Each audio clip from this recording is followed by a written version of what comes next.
You were tuned in to episode 68 of the Goodfellas podcast. G5 Jeff TV, aka G5, aka 5, aka the Guru. Got my main man VP Shane with me. What's going on, bro? Salute. And my main man down the bottom here, Boxing First Vlog, aka the General, aka Blunt, aka Blunt Bayless, aka Mr. 1K is in the building. What is going on? Oh man, I had some streaming issues this weekend, bro. So I'm in complaint mode with boxing right now, bro. You know what I mean? Okay. I had to catch up on the after sort of thing. It was just terrible, bro. Dizan and that ESPN was acting up for me. Yo, we got a lot to talk about as usual. We had fights this weekend. Jose Ramirez, Jose Pedraza. That card went down on Friday. Hey man, the ageless wonder Chocolatito came in and then put the thing down, man. Put the thing down this weekend, man. So pretty good amount of fights. I had some tech issues myself, vlog. So yeah, like that's definitely a problem. But let's get it kicked off with Jose Ramirez and Pedraza. What y'all think of the fight? What y'all think of Ramirez? Just period.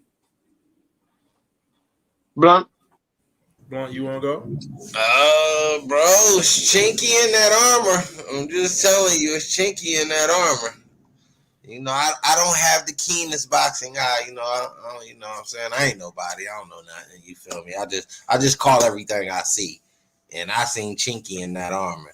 Box well, no poise. If you looked at my video, the word I was looking for that fight for the Jose Zapata side. I mean, yeah, y'all know who I'm talking about. Zapata, yeah.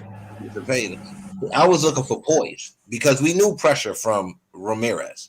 So when you're under that pressure, you can't be jittery. You can't be so runny. You got to kind of, you know what I'm saying, try to set traps with the pressure coming at you. And later in the fight, he did. He kind of let his hands go. He tapped him a couple times later in the fight. But if he would have just kind of stood his ground a little bit early for me, I thought he could have set himself up the box. But he didn't take that damage well either.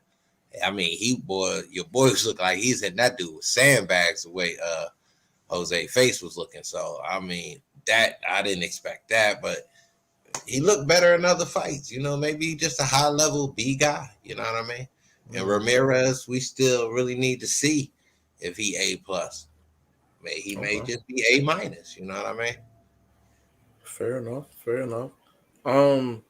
Shane, what's your thoughts on just? I mean, personally, I've seen a steady regression in Ramirez. You know, we saw after the Hooker fight, you know, he was supposed to be, you know, the momentum was with him.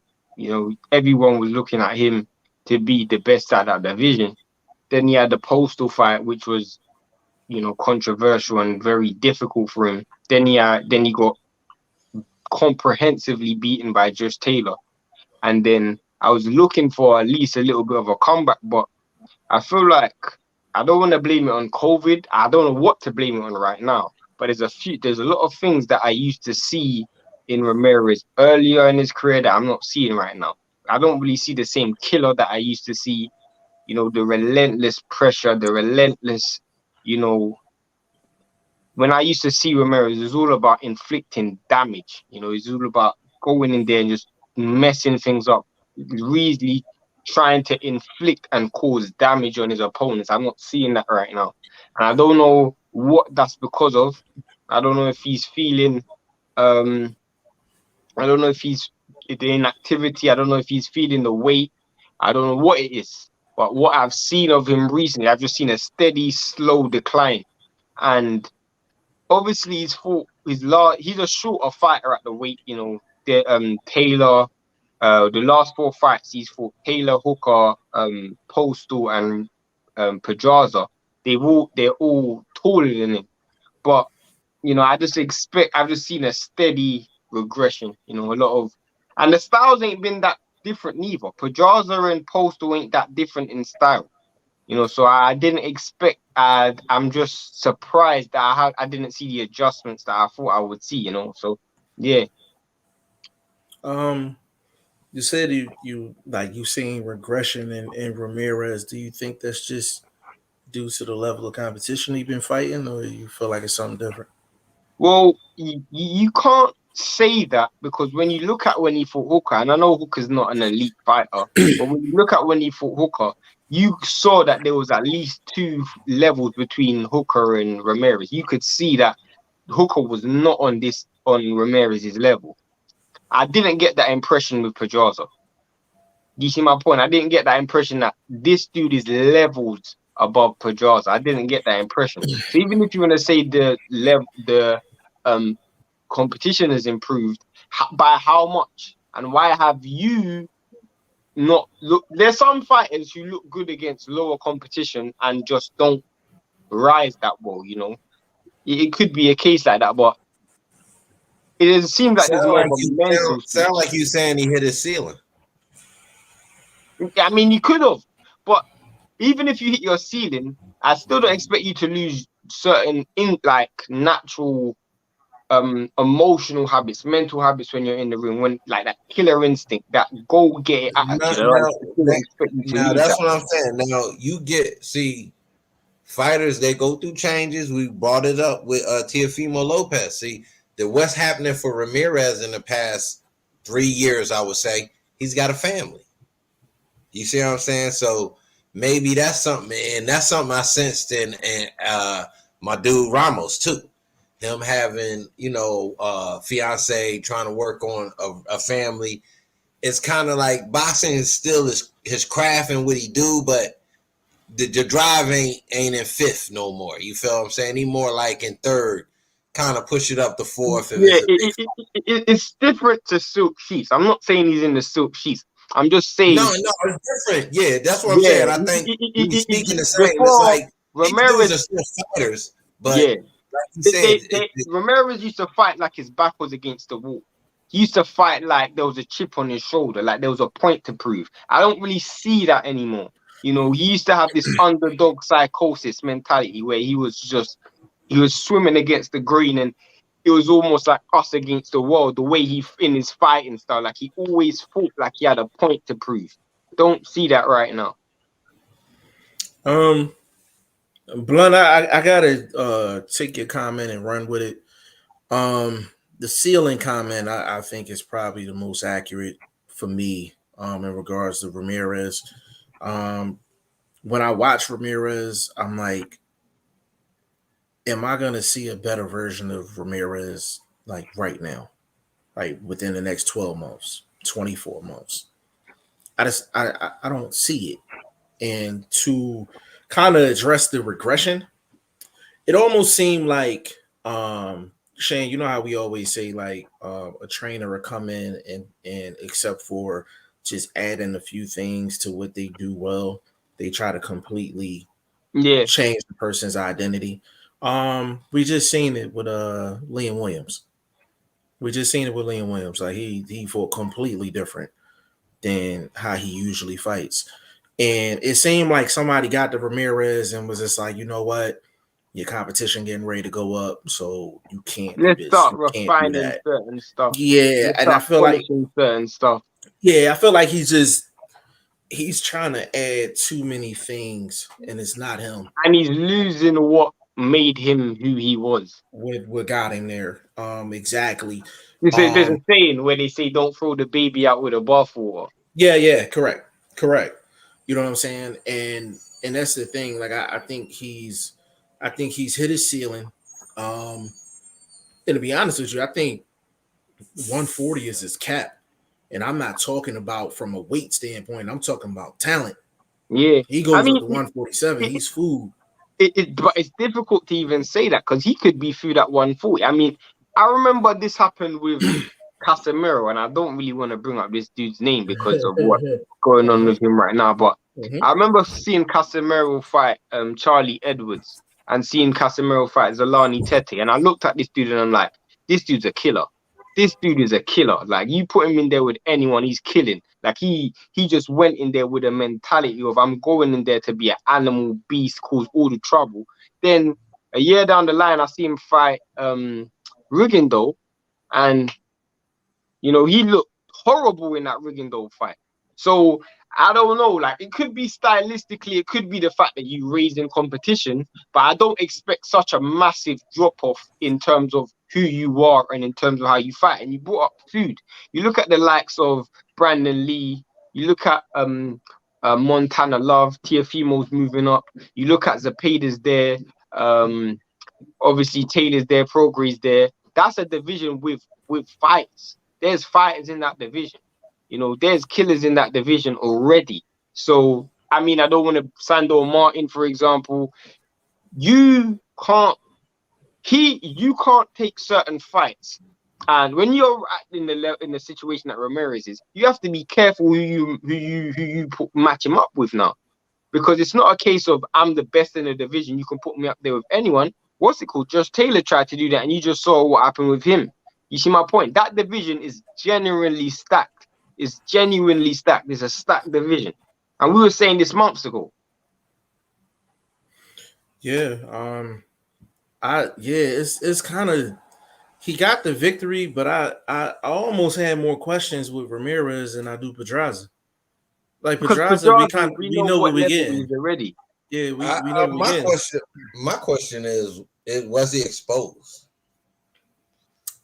Taylor saw that he could be touched, but is the chin weakening? Because I mean, Pedraza, I didn't expect the power. I mean, I did respect the power that he was gaining in his career, but I didn't think he was going like, kind of rock him like that. Like, you know what I'm saying? I thought he would do more of a damage build-up. Jab would be pestering, kind of get an eye swelled or something like that. I mean, he touched him. I mean, at some point you get your back against the ropes, and I mean, but to me, it was more not Jose set it up. It was more like Jose kept running into it the same way I saw those knockdowns in the Taylor fight.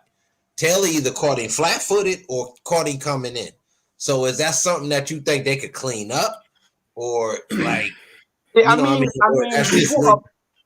brought up a point which I actually find a good point, which is, do I feel like is there? Did he get exposed? And I feel like it's difficult to answer that question because it's where you had him before the fight.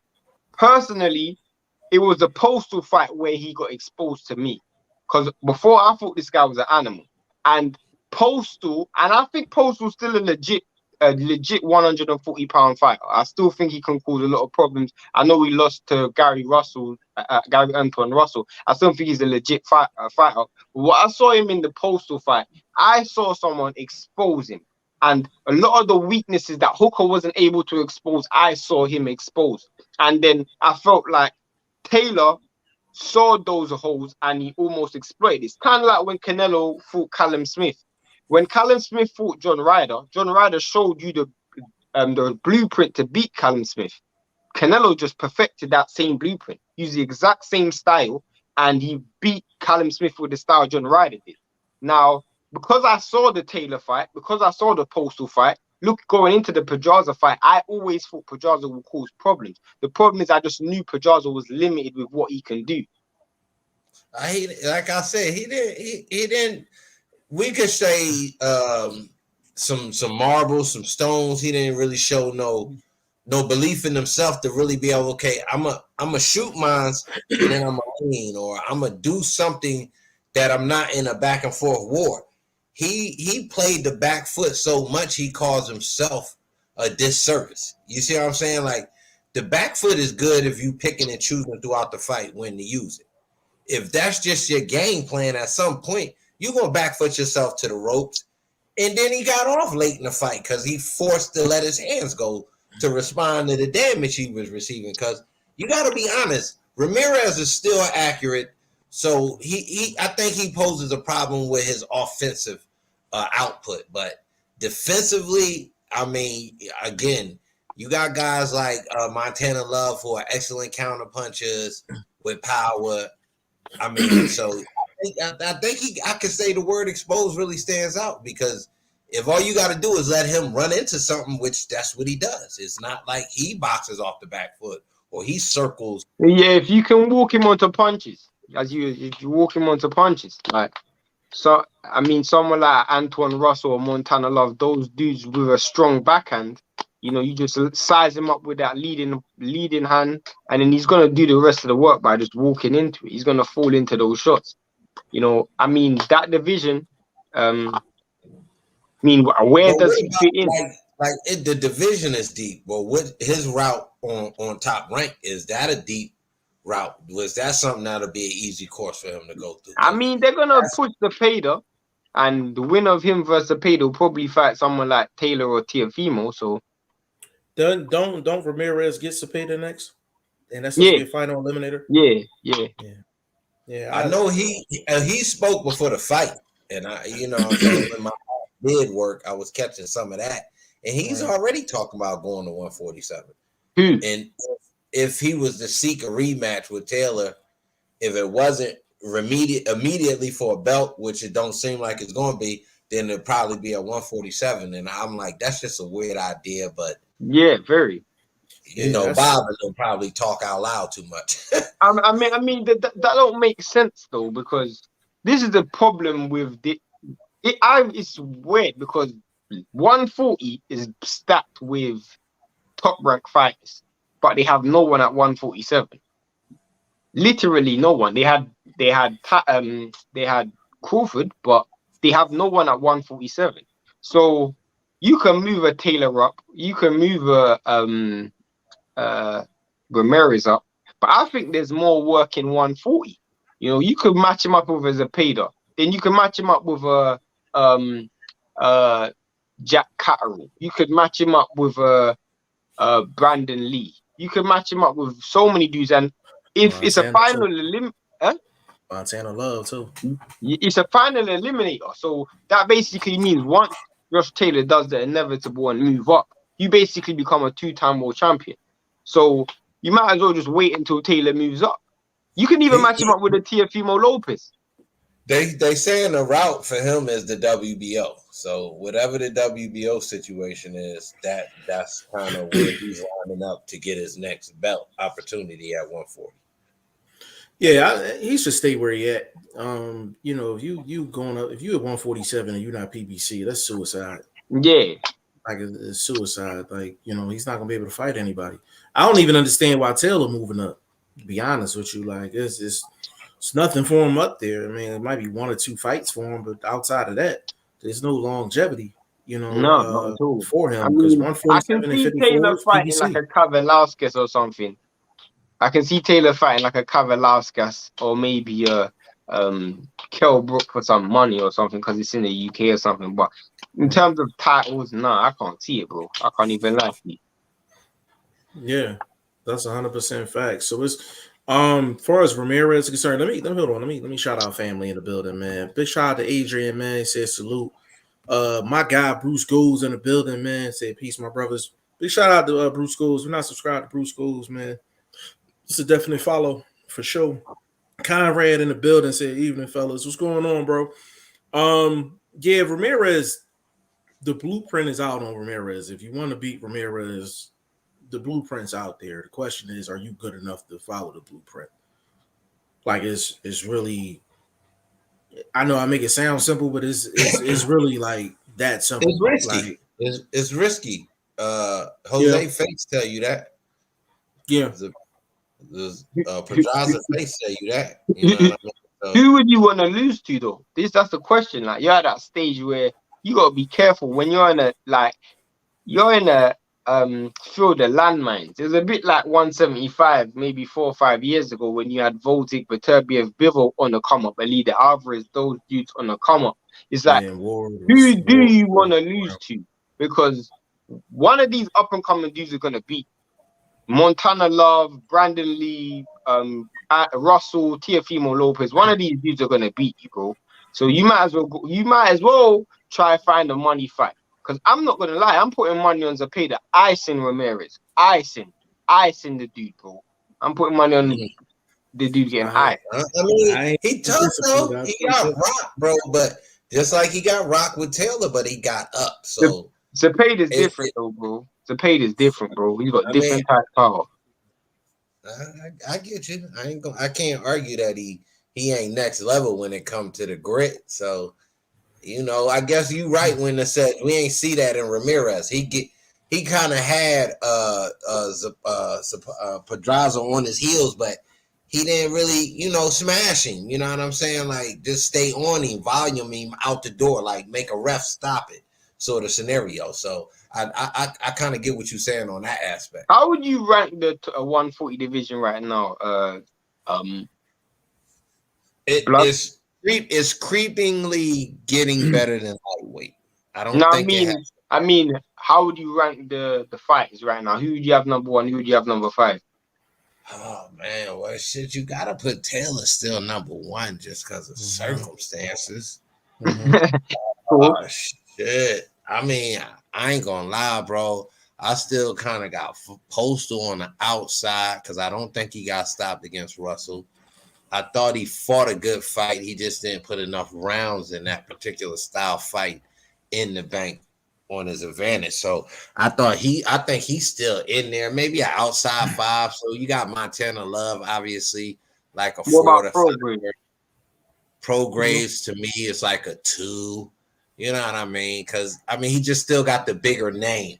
He's kind of like Prograde would be 2 for me as well. Prograde would be 2 because you I would put Teofimo up there because it's a former champ going up. What about Zepeda? Where would you have Zepeda? I got him in that 3 slot, you know what I mean, kind of around there with Ramirez currently. So, you know what I mean? I think that's where it line up for me. I actually can't disagree with that. So what do you say? Taylor, Prograde, Zepeda, Ramirez, number 5, and Montana 5. Montana 5, you know what I mean, and I kind of give it to a Postal because I'm not gonna lie, Postal he did not get beat up. If you look at that fight against Russell, and I put Russell and Postal kind of in that same 4 to 5 because it was a good win, but Postal still showed you he's that gatekeeper, he's that guy you kind of got to really go through. So that still kind of ranks you in that top 10 scenario as an eliminator type of guy. Ryerson brought up some good names as well. I already brought up Brandon Lee, but Hitchens. I forgot about Hitchens and Barbosa. 2 good fighters again. Hold on. Wait a minute. Hold on. I ain't letting YSM get away with Richardson Hitchens, man. He's not sliding that. He's not sliding that by me, man. I'll give him Barbosa. I'll give him Barbosa. He's in my top 10, like for sure. Yeah, but is Barbosa in my top 10, bro? Are we talking about current active fighters? Because I'm not gonna lie, even though he's going through what he's going through, if we're talking about overall resume and work, I still got what's the name in my top 10, bro? Robert Easter. And I guess it kind of depends on. I don't have a problem with that. Still out name 7, 8, somewhere like that. I have a problem with that. Pink Furry Goddess in the building. What is going on, baby girl? Boxing with Sean in the building. Big shout out to you, bro. Says Zepeda didn't destroy Pedraza either. Nah, I know he didn't. That's what we're saying. That's what we're saying. Like, kill mode. Like he ain't flipping on. They were talking it up as if they getting back to it, but we didn't see it. You know what I'm saying? Maybe, and I think because if he gets in kill mode, his defense is out the door, and then him getting clipped. See, that's what I mean when I say exposed. He's gotten clipped for trying to go kill mode, and maybe he like, yo, I gotta be, strategic when I go kill mode. Like, right. So now I can swing. Where does your boy go, Blunt? Your boy, Sandor Martin. Where is he? I have to say your boy because you brought him to our attention. So where does your boy? Right now, that's a tweener situation. He can fight 147. I'm not saying he's a factor at 147, but he's bringing a name. He's bringing some sort of cachet. But before he fought Mikey, he was fighting at 40. Before he fought Mikey, he was fighting at 40. So he's a tweener, but he was already in mode to move up anyway. Once you kind of, listen to an interview or two that he was doing on, you got to check YouTube. They got the international folks that tap in. So he's a Spanish cat. So he was already talking about moving up, trying to possibly get a fight with Ben at 147. But that's when he was still on more of That's a, a good fight, though. That's a good a fight. European scene. That's a I good think fight, so too. I think so too. I give him a little bit more slickness than Algieri. You know, Algieri. I would prefer Ben versus Sandor than Ben versus Van Herden, who I heard they're trying to match him up. But I don't want to see that Van Herden. Who? Van Herden. Van Herden. The dude that what is he? Count? No, bro, the dude that Errol Spence fought, and he fought Boots as well, but it ended in a head clash. Yeah. Oh, he sound like a Count of Monte Cristo or something and shit. Van Herden. Big shout out to Andre Southgate, man. His salute all here listening. Appreciate you, good brother. Got family in the building. Pink Furry Goddess, Roman Gonzalez, best the crap out of Julio Cesar Martinez. And Ramirez looked subpar to me. He was frustrated and he had trouble cutting off the ring. Chocolatito, man. I wasn't even surprised. Pink Furry Goddess on the Ramirez.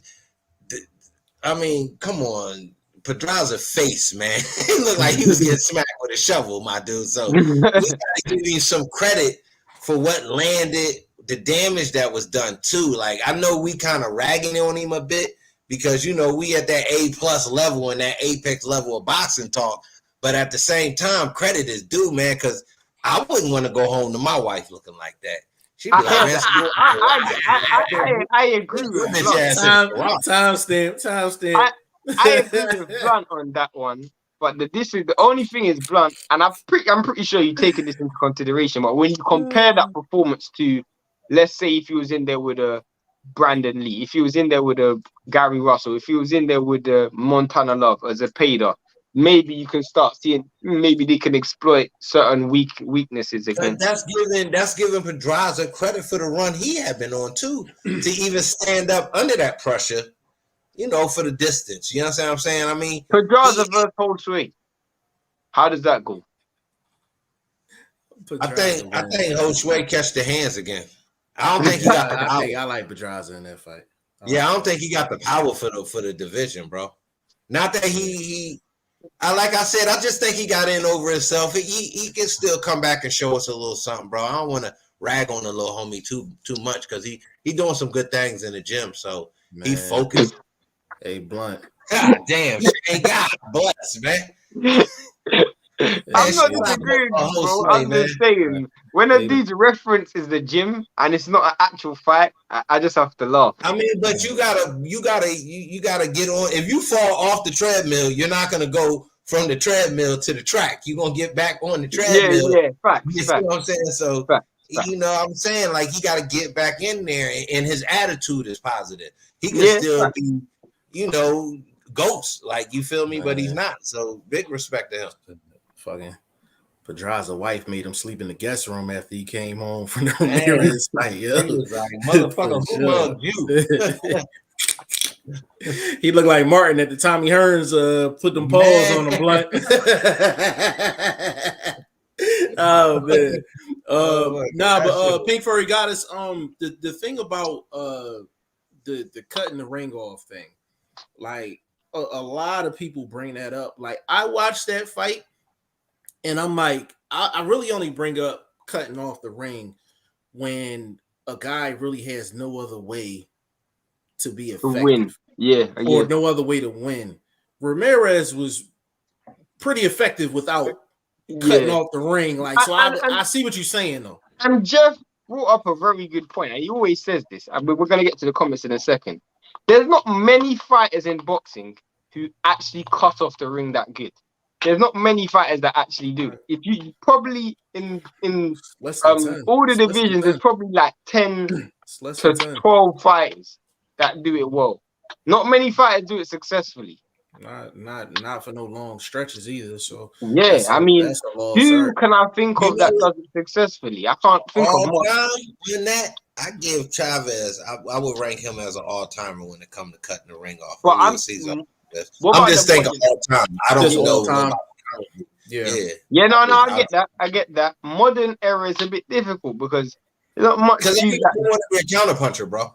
That's what it is. Like this the pretty boy era. Everybody want to shoulder roll, and you know what I'm saying. Don't nobody want to do the basics. Hands up, roll with the punches, get your head off line. The simple things. Everybody want to be super cute and an instant IG star. Like my dude, just stop trying to catch and shoot and just shoot. You set your shit up. You know what I'm saying? Feint. Yeah. Right. And don't let me get on a rant about this new age boxing. Right. Big shout out to YSM Sports Media. Said Brandon Lee, Richardson Hitchens, Barbosa are dark horses. I like Brandon Lee. I like Barbosa. Be honest with you, I have more questions about Hitchens than I do Barbosa and Brandon Lee. If I had to say who's the lesser of the three, I would say Hitchens. Another name that hasn't been hard, Boxing hard. Yeah, Boxing Rashawn stole my thunder here, man. Subriel Matisse, man. He's a Matisse is a dope file. Yeah, he's a monster. But you gotta get what is that boy Nunez? He was on Showbox about a month ago. Is he 140? Nunez, is it? I think he is 140. He's not there yet. I think he is 140. Yeah, he had the blonde hair. You know, I think he's 140. I think he's 140. He's a showbox fighter. He was in his ammo? Ammo 160. No, not ammo. Not why I say ammo, not ammo. Of course I know ammo. What's the other dude's name? My other young dude out of Ford. Ford. He's 135, right? Ford. He won 135 or 1. Raymond Ford, I think 130. Cool. I think I ranked Raymond Ford 130. YSM, I'm just saying the dark horses, they are dark horses in the division. Yeah, hey, YSM, man. 140 is deep, man. 140 deep, man. Deep, for sure. T Finney in the building. Big shout out to you, bro. He said, "What up, brothers?" So is Haney and Cambosis now, and not Loma and Cambosis. What happened? Loma's fighting in a war right now. Yeah, bro. Loma He's in the front line. Yeah, bro, it's international things going on right now, little bro. Loma throwing check left hooks with machine guns and shit, man. Literally, bro. Yeah, literally. They got the chopsticks out. My God, Team and Gabu in the building. Big shout out to you, bro. Big shout out. What's happening with the fight announcement? What's up with the fight announcement, man? Yeah. It better be on this damn show too. Big shout out to you though, bro. Pink Furry got his but his eye was swelling early in the fight. That's true. Yeah, but it wasn't swelling from not being punched. That's all I'm trying to say, baby girl. Right. You know, I don't argue with you and say you wrong or anything. I'm just saying. No, you're definitely not wrong. We just you know what I'm saying? Context. Yeah. Trying to get a boy some propers for what he did do well. Like yeah. For what we didn't see that they didn't do well, but he won the fight, and I mean he was smacking the bull with the little baby shovels you be in the yard working on the guard with. He was like hitting him with that, bro, because his face was all messed up. So you know, I'm just trying to give him some credit, though. That's all. Absolutely. Say also that was an iPad typo. I meant beat the crap. Not, but we got you. Yeah. While we're on that topic, bro. We might as well talk about how poor. I'm not gonna lie. This dude, Julio Cesar Martinez. I'm not gonna lie. That Reynoso camp's taking L's, bro. They taking L's because that is a massive L. I don't care what anyone says. I give credit to Chocolatito, but I don't know what's worse, bro. I don't know what's worse. To come in to move up a weight class and miss weight. And then still lose so comprehensively. This dude got absolutely destroyed. Julio Cesar Martinez got destroyed. He got absolutely destroyed. Let me say something. That style that he used, bro, was just successful. And let the dude, as a Hernandez, he just won a title, literally fighting like that. So maybe he saw something that he thought would work for him, but my dude, he didn't land. He wasn't throwing to where the opening was, bro. He was just throwing the punch he decided to let go, whether it was open or not, bro. I'm watching this fight like, what the fuck are you doing, bro? Like in your corner, he didn't throw one single straight punch in that fight whatsoever. He threw uppercuts only. The dude Martinez, Julio Cesar Martinez. But Martinez, in his last fight, he got dropped. against some dude. I don't know who he was fighting. He got dropped in the first round, and this dude's always been reckless. And this is the thing, bro. Like, I don't know. Like, I don't know what's going on with these fighters. But I have to call it out when I see it. The dude moved up a weight class and missed weight, bro. He moved up a weight class and missed weight. Bro, that's crazy. No, what I think they misjudged the balance of the weight. They knew he needed every extra ounce to make what power he does have count against a guy that's a machine when it comes to boxing. Dude is a phenomenal boxer, even at the age of 34. Big respect to him. He did what he was supposed to do. And actually, it worked out better for him because he's not very good in trilogy situations. So I'm just saying he might want to avoid that, bro. If you really look at his record, he's not very good at trilogy situations. So I try to stay away from that. You know what I'm saying? Going back down that route. Yes, he is. Man, he is down in both his trilogies outside of this one that we coming up now. And he down in this one. Really? You know what I'm saying? Who's he fighting next? Estrada? I hope not. Possibly. I hope not. I mean, he don't have to fight Wrong Versailles anymore because Wrong Versailles just lost to that other dude. What's that dude that won the other day? Was it Vargas? Yeah. It might be Estrada. It might be Estrada. Who else is there at one? There's not much dudes at that weight class, to be honest, though. Yeah. I mean, was this? I heard they might move Chocolatito up, though. And there's some good fights at 118. I like Chocolatito at 118. Him versus Lonito Doné. Bro, that'd be epic. I ain't gonna lie, bro. I don't think he got the power for 118, bro. He ain't got the power for Doné. Bro, he was hitting that dude with everything and the kitchen sink. And he got his attention several times. He never got to them legs. You know what I'm talking about? He never had him, skating on that ring or anything. They're talking about the other Japanese cat called Ayoka. Him versus Ayoka as well. That's supposed to be a unification. Oh, yeah, L-Dub did put that up on the ground. That's a good look, too. That's a good unification.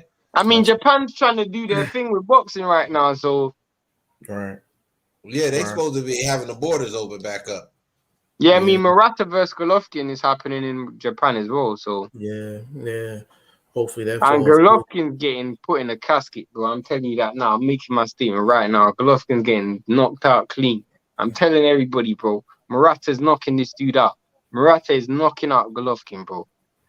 Yeah, I mean, I don't know, boy. You get over there and get some of them goddamn fish brains and shit, man. Do a little something for your DNA. You know what I mean? Might get Golovkin, might get that youth pack, bro. You don't know. I mean, I see what you're saying. I lean card because it's going down in Japan, so I lean card.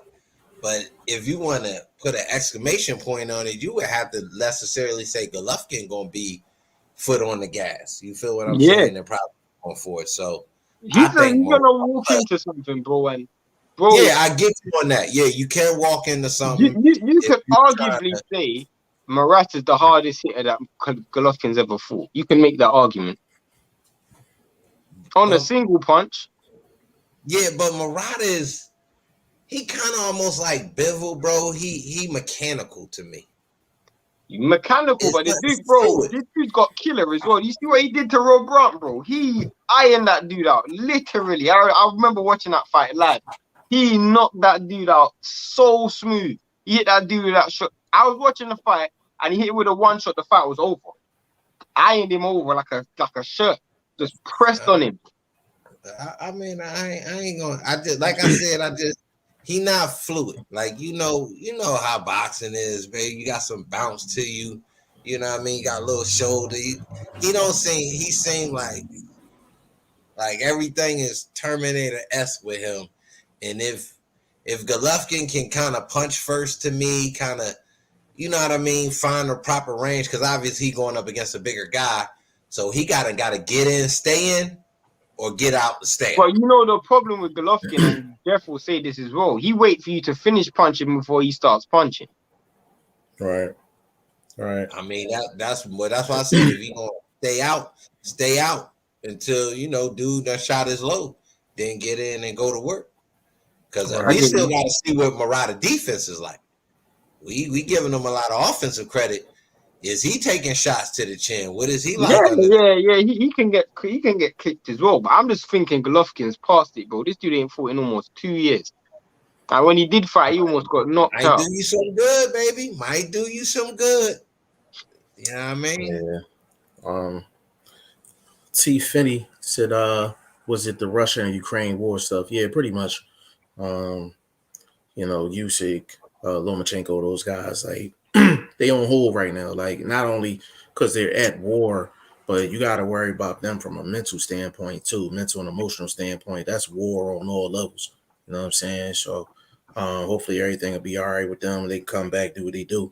Boxing with Sean. Don't forget Elvis Rodriguez. I like that name. Mm-hmm. I like that name. 140 can go easily 15 deep.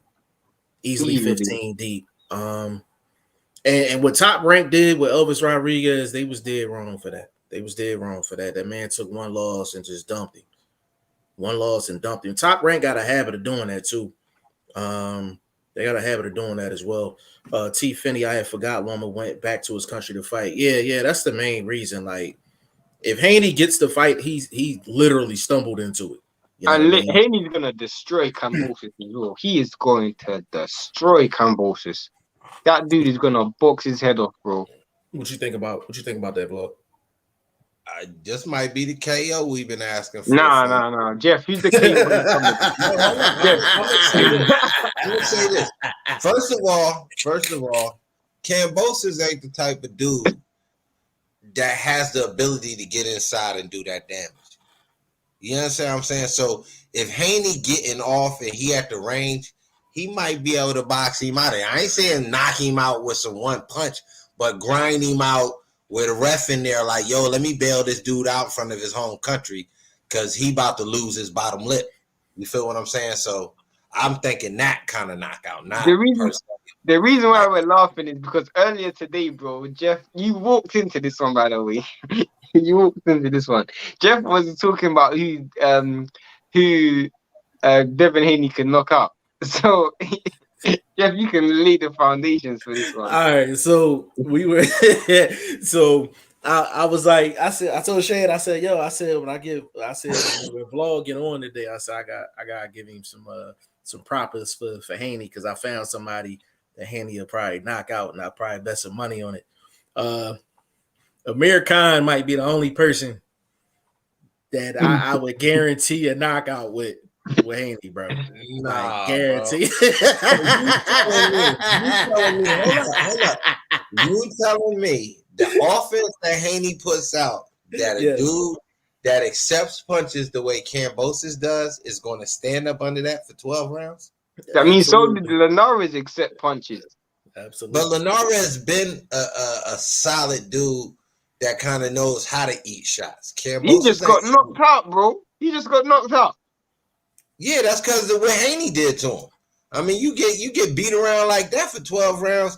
Your daughter's subject to catch you in the hallway slipping. You know what I mean? I got to the bathroom first, bop. I'm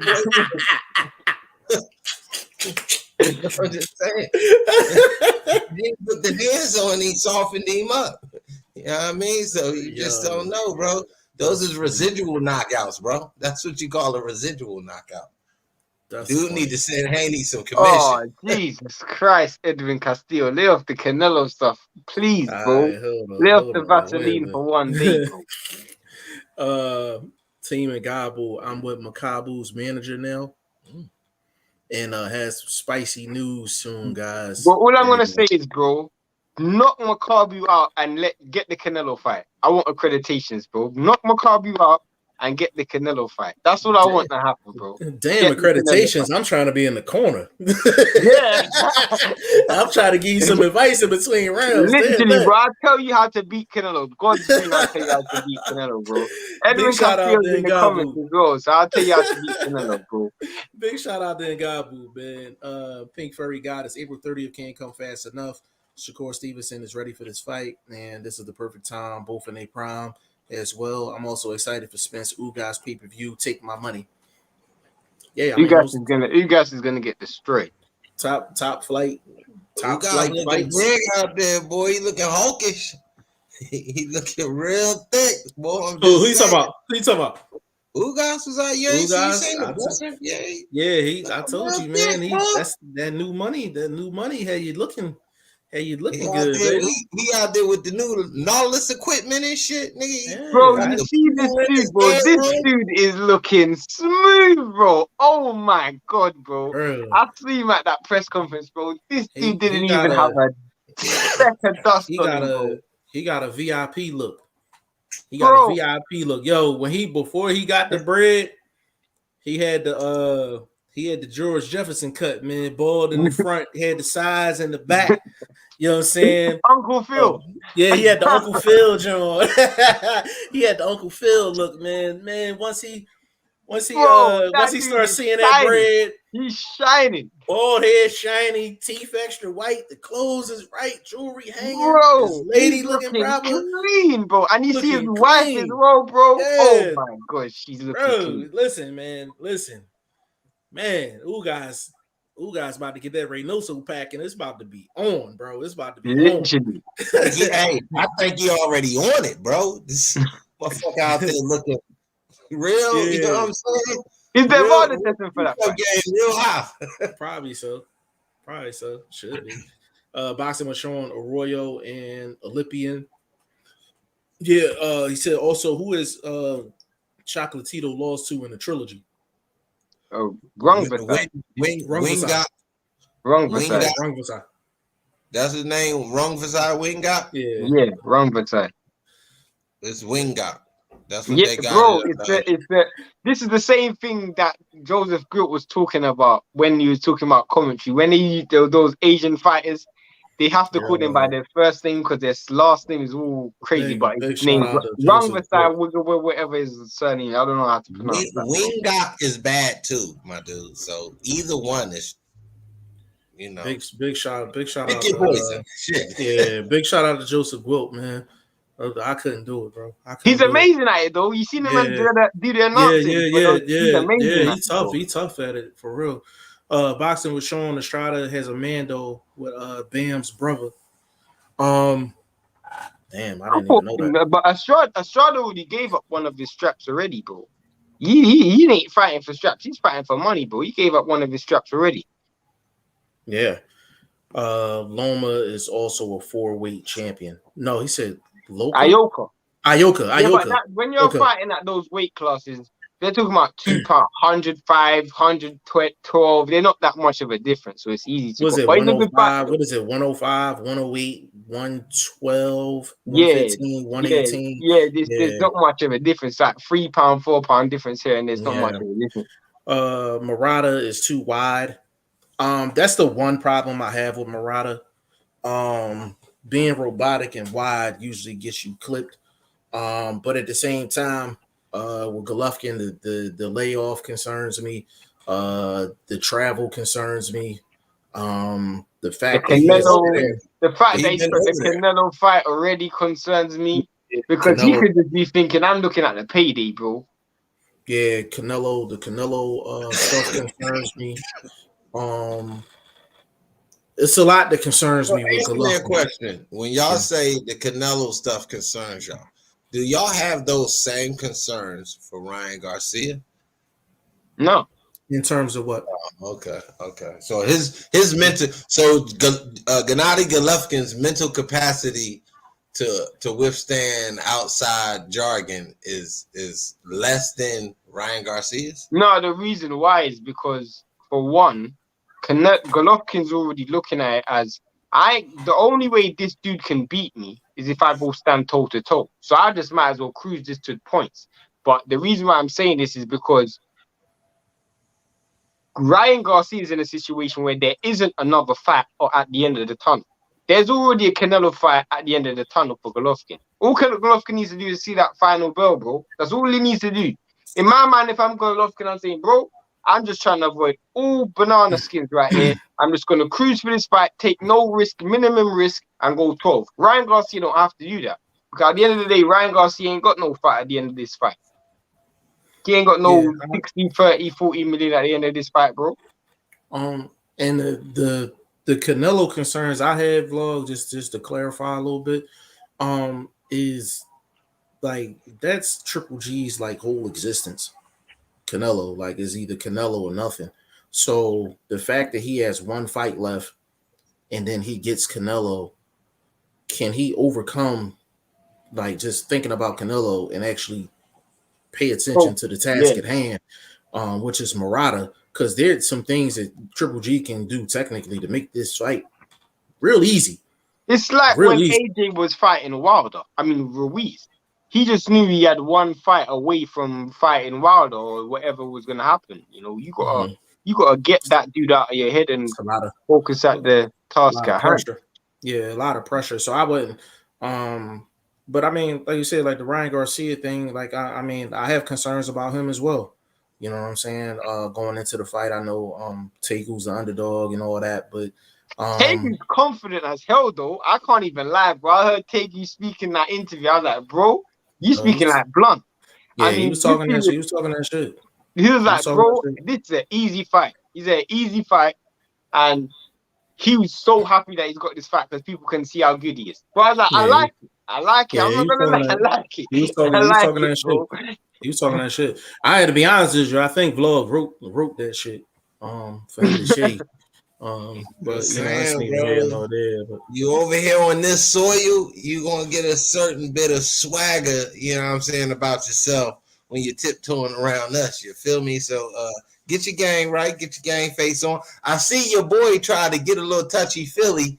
You know what I'm saying? I was like, oh, thank you, Slick, with that, huh? He tried to see what the frame game was like. You know what I mean? He would go touch his shoulder and go grab around the shoulder. Get your punk ass off me and feel these hands during the fight. I seen he thought he was slick. You know what I mean? See what he was working with. Right. Seeing your boy was, you know, he had the shirt on and everything. So Ryan gonna reach over there and like, oh shit, that solid up under here, baby. Solid. Get these hands. For sure. The problem with him is they probably picked Targu to be food. But they ain't seen enough tape on this dude, so they don't know what they're gonna get. Listen, they not on the black web like me and Vlog looking for the fights, baby. You know what I'm saying? On the dark guy. It's risky. It's risky, but no, like respect to Ryan Garcia for taking the fight because he could have took a lot less of an opponent. So we gotta give him credit for that as well. Like, you know what I'm saying? Hector, big shout out to you, bro. Said Murata is not that good, to be honest. Derevianchenko, who Triple G beat, would destroy Murata. Derevianchenko almost knocked out Golovkin, and Derevianchenko just lost to what's my boy's name? Adames. So I ain't so confident about that, bro. Yeah. And then Derevianchenko, bro. Murata big. He like a 168er. Yeah, that's a big boy. So that dude can crack, bro. I'm telling you. I'm telling you, this dude's got power, bro. He's got power. Yeah. Boxing with Sean, Triple G will win with his jab. Well, that's Sean. That's why I was saying he could make the fight easy, strictly off the jab. But that's gonna go 12. But Sean, you always got to remember politics of boxing. He on the other man's home soil, so you got to look at that and kind of think in the back of your head. Golovkin is the B-side for this fight. I think people need to understand is Murata's team put the money up for this fight. You know, it worked with Golovkin. It is in Japan, bro. So the house fighter scenario always plays, especially in these big fights. We just saw Taylor and the boy Cataract. What's the name? Cantrell. Cataract.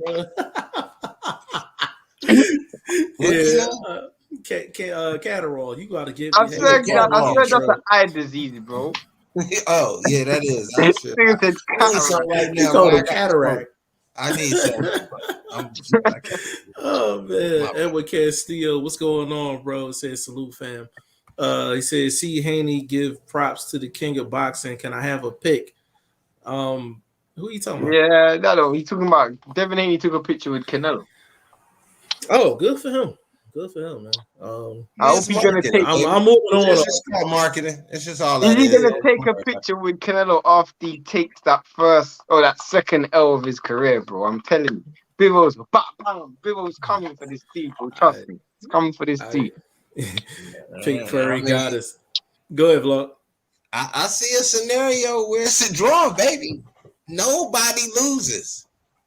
You telling me if he loses, if it's a draw that takes steam off of Canelo, and actually people gonna be like, man, he fought the bigger dude. And it's a bunch of, you know how the Canelo surf gods are. So you know what I mean? They out there out of water surfing. So I'm just saying, bro, it's built to me. It's a draw. Because Bivol is still a big entity. I don't think they want to lose that as far as what they can do with him down the road on the unification side of the game. You know what I mean? Canelo's not going to stay at 175. So why give him a championship that he won't defend?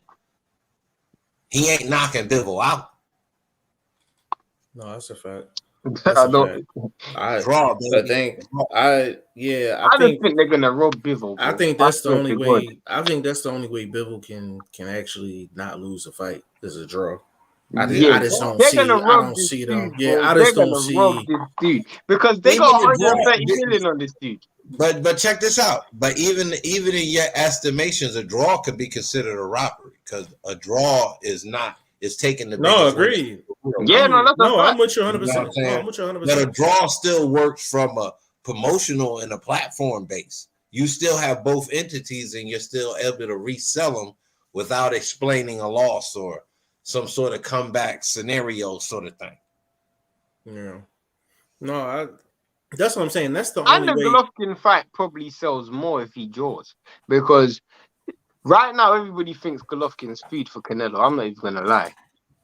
But the thing, the thing about it is, I guess let me ask this question: is that supposed third fight on the contract an open fight just in case he gotta do a rematch with one of these dudes? I don't know.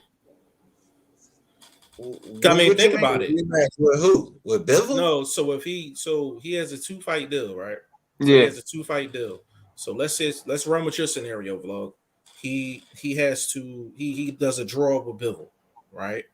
Bivol wins the fight, but they gave him a draw. Obviously, he's gonna have to run that back. That's the third fight in the contract.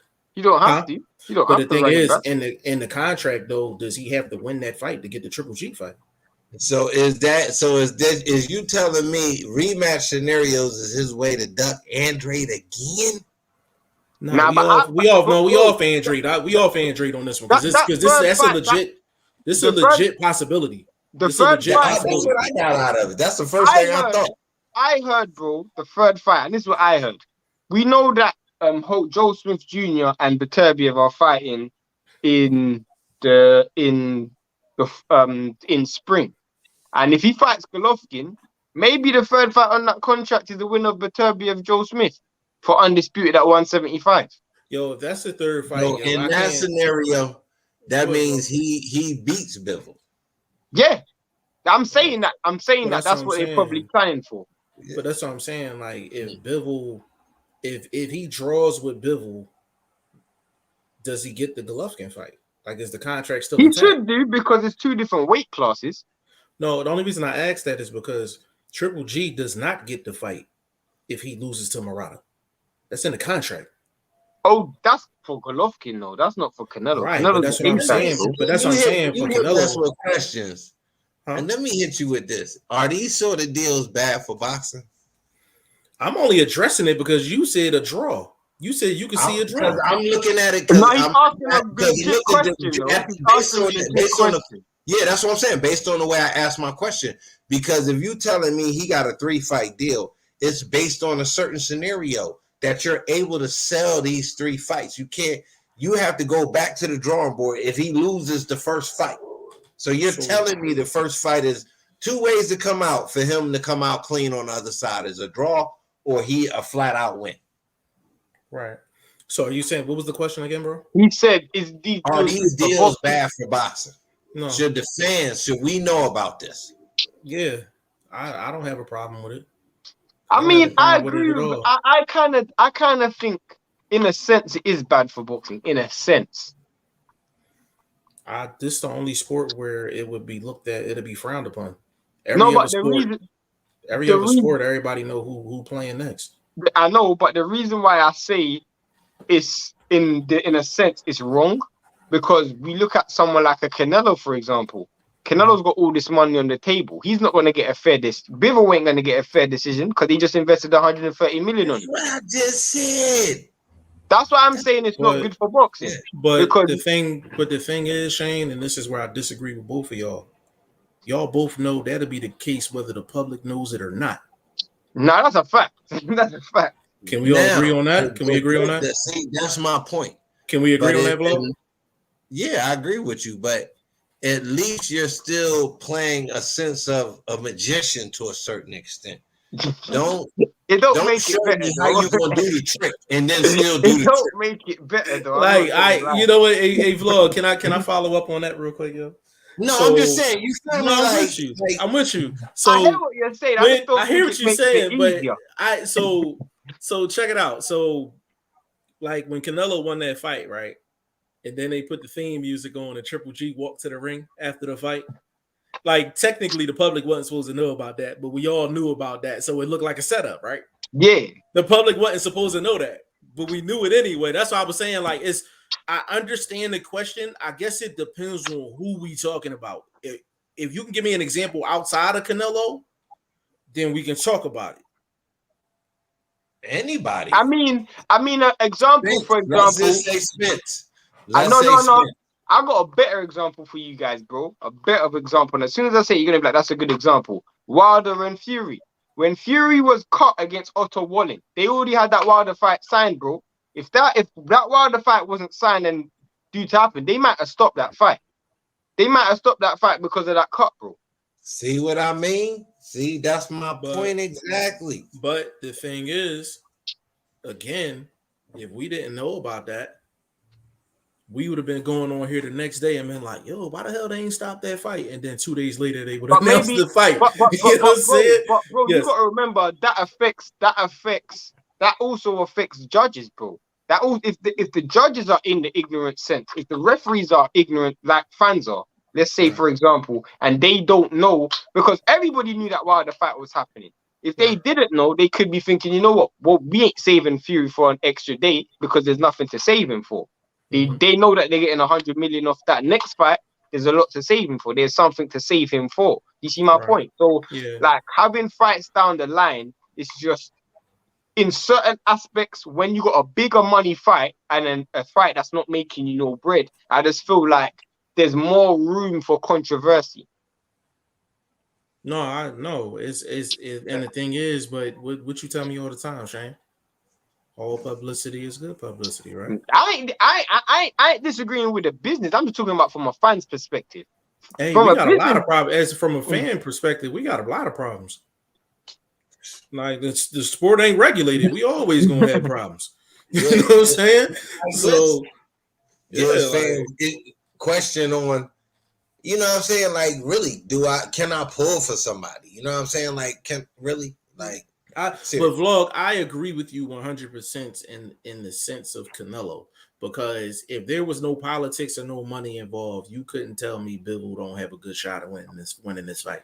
But because of the money, because of the politics, I'm like, yo, the most that Bivol can get out of this is a draw. The most he can get out of this is a draw. But that's what I said. And also because of politics, that's also a cool way to go, because you're not writing off a complete, let's say, a boxing landscape. Mm-hmm. You take a fight from a Russian fighter that fans may be like, yo, he kind of might have won that fight, or that was a complete robbery. Then you're gonna lose a whole landscape of people that it's just not gonna help you, because again, that Eastern European regime going on, they feed the sport. They have good athletes that come to the sport. So and I just don't think politics, really. I just don't think it's a good look for the zone. Let's keep it all the way 100, bro. Like, people already have this stigma attached to Canelo that he gets favorable decisions. He got 2 against Golovkin. He got 1 against Erislandy Lara, Austin Trout. He got 1 against Floyd Mayweather. So people already have this thought about this dude. So I'm just thinking to myself, when you look at someone like a Bivol, you know, I just can't see this dude winning this fight.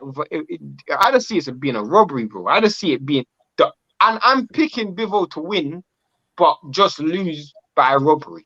That's what's gonna happen. Bivol's gonna win, but lose by a robbery. That's what I'm picking. I think my scenario of a draw makes better sense if you want to talk robbery, because it's sellable that Canelo even went to try to make that move, coming from the 168 scenario that he just went on. So it's commendable for that aspect. And then also he's still in this 3-fight deal, then also plays in the rematch scenario that Jeff brought up that got us to this conversation like this. So I mean, I think it all kind of works out politically and as a platform. Dezan, Matchroom, who the fuck ever, all of that shit. So Right. Pink Furry Goddess, if you paid attention closely at the press conference, Earl said he wants to be undisputed, so he will be fighting Terrence Crawford. Yeah, soon. he's gonna fight Terrence Crawford. Yeah, he's gonna fight him. I'm more confident now than I've ever been. Yeah, I agree. And we know why he gonna fight him. Of course. Exactly, of course. Them hands from Boots. That's just plain and simple. It's a business decision. You know what I'm saying?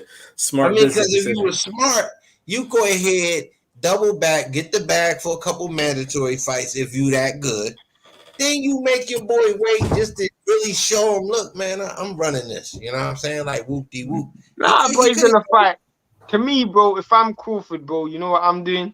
I'm gonna try fight Spence and fight my man, what's it called? Fight my man Castano at 154 when Castano beats Charlo. You are tripping. you are tripping. I'm joking. I think Charlo's gonna win that fight, but I'm joking. Hey, he over there smoking on some of that ginger root. Bro, it could happen, bro. It could happen, bro. It could happen. Oh, man. Castillo. I'm just saying that man got rocked, bro. He man, you seen what he did to your boy Harrison. Oh, I can catch you. Let me go on out here and just open up. But he almost got dropped as well, bro. Let's keep it real. We ain't gonna act like the dude slipped on the rope. Oh, yeah, a little water back there, a little slip. That shit happens. You know, they leave a little water around the ring, a little slip. Man, you had your boy back rolling all the way across the ring. He went over there looking for his elementary school book bag. I'll leave it over here. I'm just saying. We know who Power really, you know what I mean, was doing things in that fight. Yo, that's funny. Edward Castillo. Benavidez talks smack when it's safe. He was asked, what would you say to Canelo if you bumped into him? He's here, looks around in fear. I would congratulate him and look up to him. He's the best. Andrade pulled up on him, though. Andrade definitely pulled up on him, for sure. But again, Edwin, it just goes down to what I said before. Canelo will never fight Benavidez. He will never fight Andrade. He will never fight Charlo. He just don't like the match. Nah, he might fight Charlo. I can see him fighting Charlo. I can't see him fighting Andre, but I can see him fighting Charlo. Because the thing is, my thing is, he will never. I don't see him fighting on PBC again, because if he fights on PBC again, he's going to fight one of those two guys. Yeah, he Charlo. Don't like that matchup. He don't like that matchup. Nah, bro. I can see him fighting. This is where I kind of see where Jeff going, but I'll say this: PBC's probably learned they're not going to allow him to do a one-fight scenario. Exactly. So if they can't get the dude, then we can guarantee he won't be on that side of the street. Because the thing is, I don't know why he wouldn't like the Charlo style. I don't know why he wouldn't like the Charlo. That's a one-fight deal. We get that. If that's a one-fight deal, I take that too. If I was him, you know what I mean? Yeah. But it's not a one-fight deal. Uncle Allen them let this money. They just went over there and robbed them. I mean, y'all sit down PHP to try to defend the last super middleweight strap y'all had, and you can't send a guy out there with single hands to defend the fort. Yeah, like no, Vlog. I feel you on that, bro. I feel you. Boxing with Sean, not in the trilogy in the rematch. You talking about the wrong side fight? I think so. Okay, no, fair enough. Edwin Castillo, you see Shane, you said his name, not me. He's trying to pin that on you, bro. I don't. Pink Furry Goddess Murata was handpicked so Gennady can score a highlight reel knockout. That's a risk. It's If risky. I'm That's handpicking risky. someone, I'm handpicking someone that But can't knock listen, me out, bro. credit to Golovkin. Credit to Golovkin. In fact, 2 year Golovkin layoff. didn't pick Murata. Murata picked Golovkin. Yeah. Credit to Triple G. You going out there, enemy soil, 2 year layoff. Murata can crack, and you probably not gonna get a victory on the cards. And a Canelo fight is on the deck. That's a lot of pressure. It's a lot of pressure. So we're gonna see how you respond to it. But saying that the Canelo fight wasn't on the deck when he signed it the first time, but I agree. But I'm pretty sure he probably had that in mind when he signed it, though. Most likely. What I will say is this: Gennady does have political lean, even in Japan, because Russia is a big supporter of Japan. So Japan He's is not from Russia. He's not from Russia. Well, he Russian. All them niggas Russian.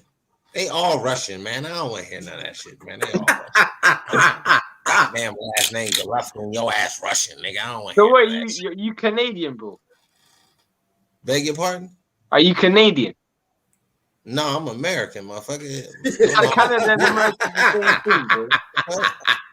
Canada and America the same thing. No, it's not, bro. That's they speak that hillbilly shit up there. They use all different kind of funny money. Russia, cool, whatever. But I can't bother to go down to the geography of it, bro.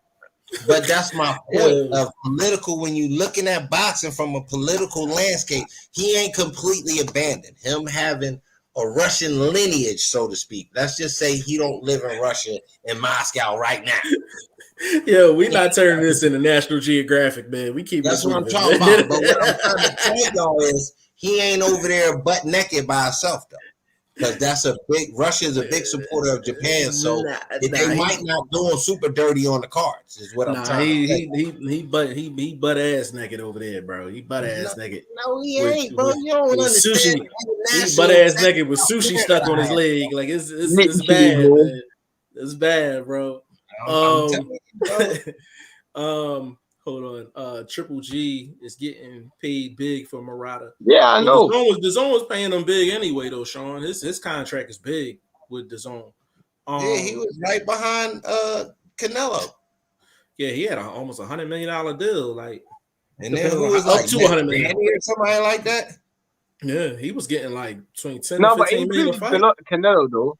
It included Canelo though. Yeah, but even his fights before that, he was making 10 plus on the DAZN deal. Was he? I'm not saying he wasn't. What was it? Steve Rolls. He made 10 mil for Steve Rolls. Yeah. What? Yeah, he made 10 mil for Steve Rolls. That was his contract. It's his contract, bro. His contract was, I forgot how many fights, but it was up to $100 million. DAZN could have given me some of that money, bro. At least 10%. Right. After Murata fight, Triple G has 2 fights left to finish that DAZN contract. That's a big contract, man. It's a big contract. You see, Danny was on there for like 10 years. Yeah, Danny did a good amount of time on there. Edwin, man, Lion Ryan, pull out Ryan, Queen Ryan gets respect for this fight. Wow. Hold on, let Vlog go. Let him go. Go ahead, Vlog. He gets respect because he taking on a top 5 guy in the lightweight division, a dude I've been telling y'all about for over a year, bro. So yes, you got to give him respect for fighting the best competition that's out there. He ain't fighting other marquee fighters, but he's still fighting elite level competition. You just don't know about him because we don't got African TV, bro. That don't mean he ain't over there putting hands and feet on people. I'm just saying. Boxing with Sean and Dom beat Murata in Japan. Yeah, and Dom fought. I'm pretty sure they fought twice. Or did they only fight once? Did they not fight twice? I got sworn they fought twice. Someone check and see. I'm pretty sure they fought twice. Yeah. Toshi in the building. Big shout out to Toshi. He said, I think Murata has a good chance to beat Golovkin. Canelo would love to fight in Japan as well. That was another question I had a week ago. I was like, if Murata wins the fight, does he replace Triple G in the contract? Yeah, that would make obvious sense. No, but I got different answers last week. Oh well, I wasn't on here. I mean, but that would make obvious sense. It's still an international fight. We know him to do international fights. A Japanese fighter, he's never fought a Japanese fighter or Asian guy, I do believe. So why not put that on your resume? You know what I'm saying? So Right. I think that why not do it for Dezan? Japan wide open again. So shit, go on over there and make an international card and sell it on pay-per-view on that side. Yeah, I was right, bro. They fought twice. They fought. I knew they fought twice, bro. Fought twice, yeah. And Dom, a OG up in these streets too. And I'm pretty sure in the second fight, and Dam got knocked out. I'm pretty sure. Yeah, bro. he got knocked out. He got iced out. I don't know what I'm talking about. I'm pretty sure he got knocked out. I think I even covered that fight. Maybe I'm wrong. Well, I've watched a lot of fights. I'm getting old. Edwin says, so he did lose. Shane, does that end his career or make him less of an elite fighter? So who's you talking about? Who you talking about, Edwin? Boxing, no disrespect, getting beat by Bivol. No, not at all. Edwin, Bivol, bro, trust me. I'm gonna tell you this right now. When you look see Bivol, you're gonna see pound for pound top 10 skills against Canelo. Trust me, this dude is an elite fighter, bro. Trust me, he's an elite fighter.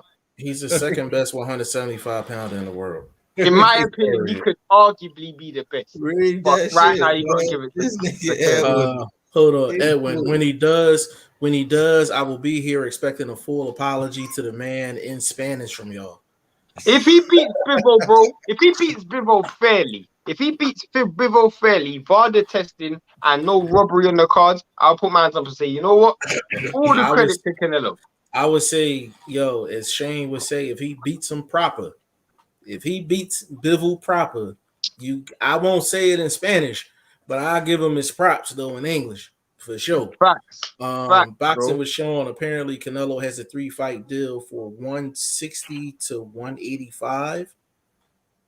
What? Are you crazy? 160 to 185 million? Hell no, bro. Pounds. But 85 ain't a weight class. And now he ain't moving until 160 neither. For one of the big cruiserweight dudes. But he ain't moving to 160. If Canelo moves to 160, if Canelo moves to 160, that will give me even more proof that he ducked Andre. If he moves to 160 to fight Golovkin, that'll give me even more proof that he ducked Andre. 160, that gives me proof that he juicing. Because that shit is not fucking healthy for nobody to be going up and down in weight and then be in competition behind that, bro. So, it's not good. And to be honest with you, it's not common. It's not common for a person to be that successful. That's allegedly. Let me just hit the allegedly button. Bro, it's crazy. Let Fulton move up and fight Shakur Stevenson and then come back down and fight MJ, bro. Ain't happening, bro. It's just not happening. Yeah. He said, I hear Ryder or Makabu. I guess he's saying that's the third fight. Nah, wow. I hope not. Crazy. Slimy Guys team. What's going on, good bro? He said vlog always sees a draw. That's a fact. That's a fact. Pink Furry Goddess. Canelo will never lose on DAZN. He's the reason people purchased DAZN in the first place. If everyone remembers that, that's their guy. He doesn't have to fight anyone if he doesn't want to. He's safe exactly, there. Bro. That's my point, bro. That's why I'm saying. But in this situation, a draw doesn't hurt Canelo. He's a dude that already has losses on his resume. So I don't think a draw hurts him as being that guy on the platform. He has one loss on his resume. Arguably. You have to say that because obviously the Golovkin fight was a draw, but we know what happened in the Golovkin fight. Right. Quotations. Hector, what are your thoughts on Andre versus Parker? Queensberry won the bid, so I'm pretty sure the fight will be in the UK in favor of Parker. Bro, I'm not gonna lie. I was thinking it's gonna be a competitive fight. Then I went back in my memory and I remember Parker got absolutely destroyed by Darryl Williams, and I'm thinking, Andre, that's food for Andre, bro. Yeah, Food. Andre gonna have his way with him. That What dude you ain't got think? no Hold on. I gotta give Vlog the floor because he about to give us all the reasons Parker should be winning this fight. Go ahead, Vlog. Man, how you know that, bro? I What are you seen talking about? I I seen wasn't gonna outside tell of you the head wrap. I nothing seen about that. I seen No, the I gears wasn't going like even this. going that route. I wasn't even going that route. I've been learning from you guys about the smoky room deal shit, and I thought that deal was kind of disrespectful. Your boy getting like 1.8 million. This boy Parker getting like 600,000, and it's in Parker backyard, bro. I just thought, and Parker was already the mandatory for the WBO, so they forced this fight down his throat. Why? Because I guess the way the WBO does it, they acknowledge the division lower champ coming up, giving them opportunity. But the payout to me, I thought was unfair. So that's where really I was gonna go. I mean, Andre should win. That's I agree with y'all with that. But I mean, I give Parker a shot. He got youth on the side. He got Andre, size, bro. That dude is big. That dude is humongous, bro. we gotta be honest. Andre ain't been looking super slick and like no world beater in these last two. So what I I mean, his mean. last fight he looked good, but he's fighting a bum. But his last fight he looked good. Well, I can't give you credit for looking good against a bum when a dude that went out there and got beat around by the poorest version of Roy Jones I've ever seen, you went the distance with. So, you know what I'm saying? I mean, shit. That's like me out there trying to be Iverson right now. Like, so that's how Eubanks looked, but he pulled it off. Because I don't know what the fuck Liam was doing out there. Why are you trying to box, bro? Put your head down. I know, bro. That was, and I still say it, bro. That was one of the worst performances from a coach I've seen in my life. That's top 10. Bro, that's what leads me to what Goosing gonna do with Ryan. What is you gonna do, bro? Like, seriously. This is it's chess now, baby. You understand what I'm talking about? What's your game plan? What you bringing to this dude? I hope you're not going to try to implement defense at this stage of the game. Because, He apparently, according to Mr. Golden Boy, Oscar De La Hoya, he's got a power jab. He's got a power jab coming. Jab, straight shots coming. So I gotta apologize to Vlog. I thought he was really gonna come in here and give us a whole spiel on Parker, man. I'm proud of you, defending Parker. I'm still defending Parker, but I just thought the money was unfair. Like, you know what I'm saying? You mean how they divvying up the money is unfair? Yeah, how they divvying up the money for It's no different to what's happening with Dylan White, though, isn't it? Dylan White and I mean, if you look at it that way, y'all do business like that over there. I'd be ready to see Andre before they get on the plane. That's a sanctioning body thing, no Vlog. No, but the reason I'm saying that is because if you look at it, bro, if they remember in the White Fury situation, they looked at previous persons. I'm pretty sure Zach Parker ain't hit 600,000 once in his career, maybe not even 400,000 in his career. He might be fighting for 100. His highest paid might be 100,000. It might be as big as. But technically, his next bout should be for millions. Not because necessarily. Bro, he was already the mandatory for the WBO against. Who's he gonna fight? He was the WBO mandatory before they select this Andre joint. I know he was the WBO mandatory, but I'm saying who was he going to fight? Because the champion's Canelo. He ain't fighting Canelo. So who is he gonna fight, bro? That's not duck. Like when they do you, when the WBO does you like that, aren't they helping the duck? Bro, this happens with Canelo. When was the last time Canelo fought a mandatory, bro?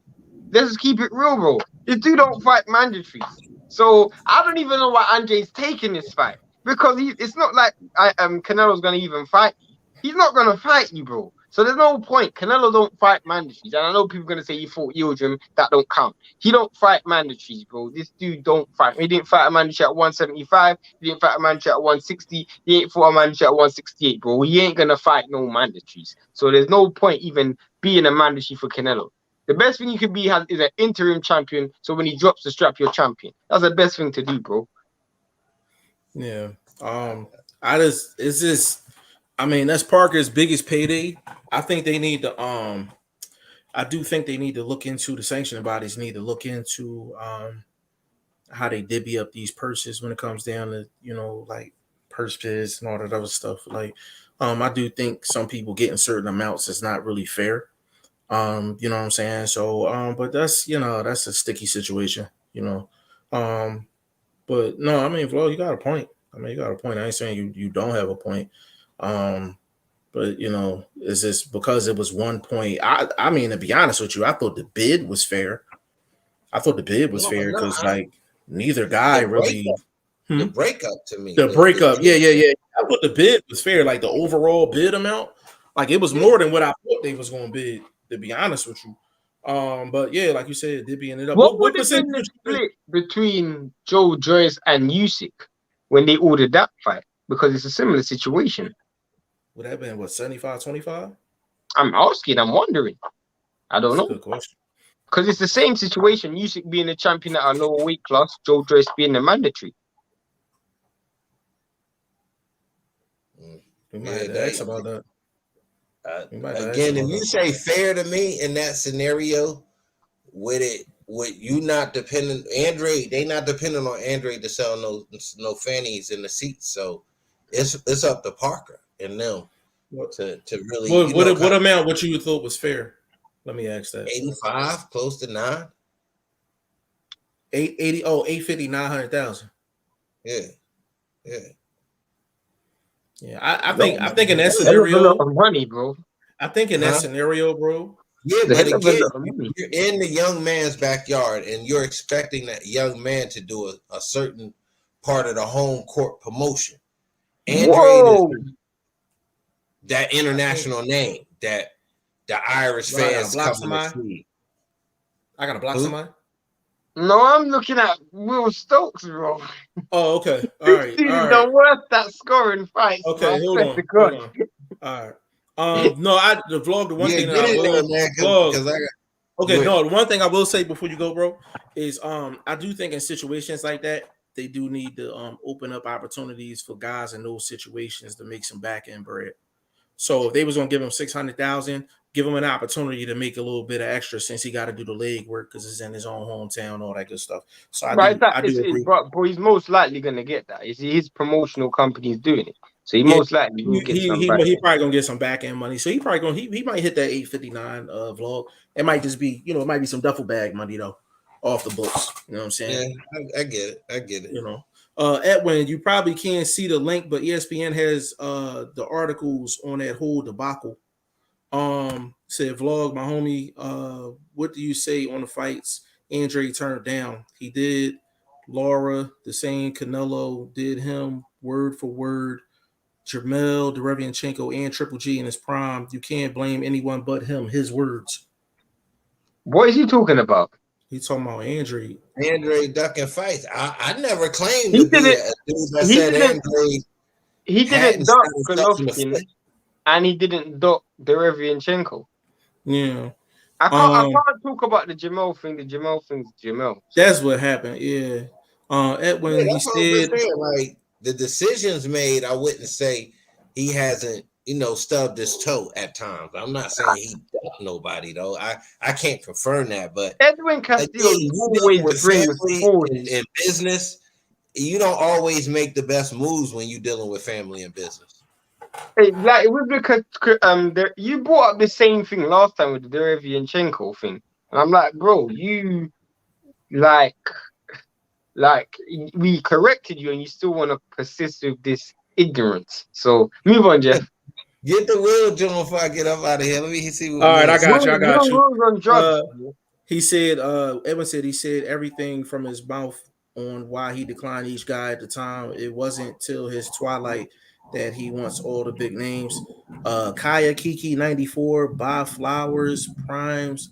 Hey man, listen, if you gonna put that on here, at least give us an affiliate link so we can get some of that bread too.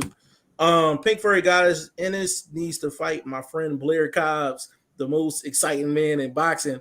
I'm not gonna let Vlog get off. I'm not gonna let Vlog get off on that because he gotta go. Edwin Castillo. No. He caught. Hey, big shout out to Kyle for taking that fight though. He got problems, so hopefully, you know what I'm saying, he don't get out of there unscathed. Being a legit fight. I'm good. Remember this comment. This is where I'm supposed to be at. Okay, Shane. Yeah. Because I want to get to the Will comment because I haven't seen it. God damn, a lot of comments. God shit. He said I thought Pedraza was robbed. Had it 8-4. Even the rounds he rocked Ramirez and he lost, bro. I mean, I don't have to say Hold nothing. on. I got another one to add on to that. He said scored it with Dub. Dub had it 6-6. And I'm gonna tell you this again. Just because Dub is the plug of information doesn't mean he scores rounds, bro. Because he actually doesn't. He's another. He don't score rounds. He's a plug when it comes to information, but in-game analysis ain't that strong. If he thought that was a draw, bro. I had an 8-4. I had an 8-4 for Ramirez. Yeah. I had Ramirez winning that fight comfortably. Yeah. I don't even think Pedraza thought he won the fight, bro. Hell no. His face tell you he didn't win the fight. Yeah, facts. Edwin Castillo, he doesn't have to. He's paid his dues at 25, the age David is. Look at the people Canelo fought by 27. He was getting it on with Triple G. Pink Furry Goddess said, I'm Canadian. Okay, so what's up? Edwin, Triple G is Russian. He was born in the Soviet Union. As I said, Viva la Russia, man. God damn, I told you. This nigga's from Kazakhstan, bro. I've never seen him wave a Russian, bro. All that shit Russian. Boxing was showed Russia supports China, not Japan. That's the same shit, man. All the motherfuckers all getting their military from Russia. All them motherfuckers, man. Trying to divvy that shit up, man. Them motherfuckers is all cousins. Edwin Castillo, it was a 6-fight deal. Triple G is Kazakhstan from Kazakhstan. Edwin Castillo, Macabre was number 2 cruiserweight. So where's Canelo's credit, dude? I mean, I wouldn't say Macabre's number 2. I wouldn't say Macabre's number 2, but cool. I wouldn't say he's number 2. I see what you're saying, though. Said yes 2 times. And Espanol, my friend. No, I'll get a person on here to speak Spanish to give Canelo his props if that's what you want. Burt Wood in the building. What's going on? I said, what's next for Julio Cesar Martinez, Bam or Nonito Donaire or the Monster? Are you crazy? He ain't moving up 1 weight class to fight. You must be crazy. Martinez need to go on a diet. Edwin Castillo, that dude means the 3-fight deal is for $160 million. Are you crazy? No, he said between 160 to 185. That's what Boxing with Sean said. You cannot mean 160 million. Burt Wood, what's next for Roman? That's what you meant to say. Oh, okay. Maybe. Bam, got you. Possibility, Burt. Yo, let's have a watch along. Canelo versus Triple G, 1 and 2 scored together. I guarantee Canelo wins both fights as well. Listen, in all seriousness, Shane, can you find out if Canelo 1 and 2 is on YouTube? Yeah, it's on YouTube. Okay, so we can actually set that up. But it got to be done right though. I'm not just gonna be randomly just on here having watch-alongs and shit. Like we gonna have to do that right. So we can figure that out going forward. But I don't have a problem doing that. Boxing with Sean is like what the WBO did to Heron versus Shakur. I mean, it's also similar to what Heron done and not what Shakur done with Navarrete. Shakur duck Navarrete? I mean, I don't know. Edwin said he fought Yoder on the WBC mandatory. How does it not count? WBC even explained in a video why Yildirim was still No, mandatory. I ain't saying that he wasn't a mandatory. And Canelo was within all of his right to fight. Was to fight Yildirim because it was his mandatory. I'm saying it ain't count because Yildirim's a trash fighter, bro. You can't not fight your mandatory at 175 or 160 and then fight Yildirim as a mandatory, bro. That ain't having that. Yildirim, bro. Oh my Yildirim. Hell no, bro. I ain't having that. Yildirim. He hit Yildirim in the mouth, and Yildirim was trying to get that from him. He was like, "Yeah, good shot." What are you doing, bro? Put your fucking hands up. Edwin, and again, we tell you all the time, we don't really care if you're a heavy Canelo fan. That's cool, but Yildirim was the mandatory, and he came off of a Darrell loss. He came off of a title shot loss for that same belt, and turned right back around and was mandatory. So you tell me how fair that is, since you wanted to bring that up. Meanwhile, I mean, he had a mandatory at 175. He didn't fight. Right. So what happened there, bro? That's what I want to know. He had a mandatory in Derevianchenko. He didn't fight. Yeah. Hector said, I think Andrade is taking the fight to get his body used to fighting at 168 and get that Benavidez fight. I hope so. I hope so too. Will Stokes. I've read that. Edwin, who is Shane's favorite fighter? It's Earl, right? No, I don't really have a favorite fighter. But if I had to pick, no, honestly, my favorite fighter right now, who I think the best fighter is Usyk. Who my favorite fighter is to watch. It has to be Fulton, bro. He said, "Wait, vlog, answer my question."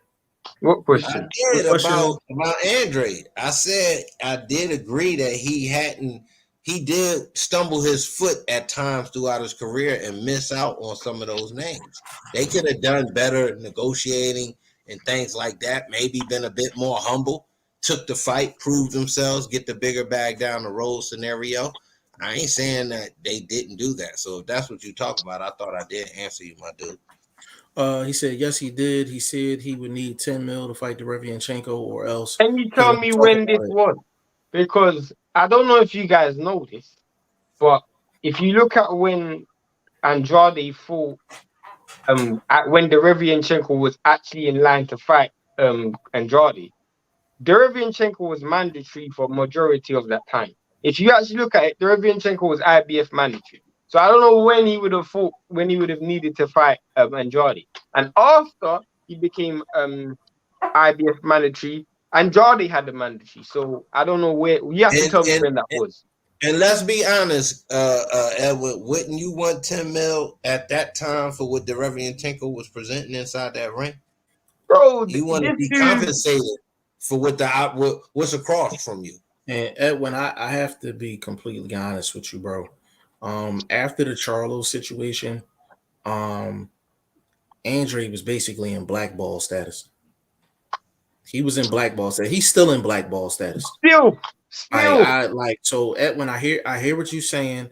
I know what he said in the interview and all that, but he's in blackball status. Ever since that happened, he never got a big opportunity from Al or anybody on this side. And that's just what it is. And you can point to however you want to point. But all those names that you mentioned is an Al Heyman connect. It's an Al Heyman connect. Like, he's still paying the price for a decision that he made in 2015. 2014. Hey man, I'm out this side door like a sneak. You better get up out of here anyway. But vlog, man, get to where you need to be safe. You know, man. You know, got my social media, man. You know, I'm always working, man. So check me out on Twitter and Instagram, y'all. Absolutely, good, man. I'll holler at y'all later. Keep going through these comments. All right, bro. I got you. Hold on. He said it's a fact. Just because you don't like it doesn't mean that it's my opinion you're disliking. No, listen. Bro. We're not. Listen, Edwin. We let you come in here and cook. You know what I'm saying? It's not about that. We try to take what you say and just add other context to it that you might be missing or you won't mention. That's all we doing. It's not my opinion you're disliking. It's facts and documented. Bro, but again, I'm not gonna lie. Show me when he said that. I don't know when he said bro, that. But that's what I'm saying. Like, even if that's true, he never got an opportunity after that Charlo fight, after that Charlo debacle. Like, you don't bite Al Heyman's hand. Like, think about it. You don't bite Al Heyman's hand. Like, he literally had to go over to Eddie Hearn because he was getting no opportunities, like none. So I'm not saying what you're saying is not facts. What I'm saying is you forgot to add that. That's a fact. You know what I'm saying? And I always say all the time, two things can be right. Will Stokes, Shane coming for smoke with Dub. Wow. I'm telling you, We get the business of coming in scorecards and stuff. Dub also thought Phoenix Cash won the fight, and I went straight for him, bro. You can ask him. I messaged him and straight away, family, bro. and that's family right there for real.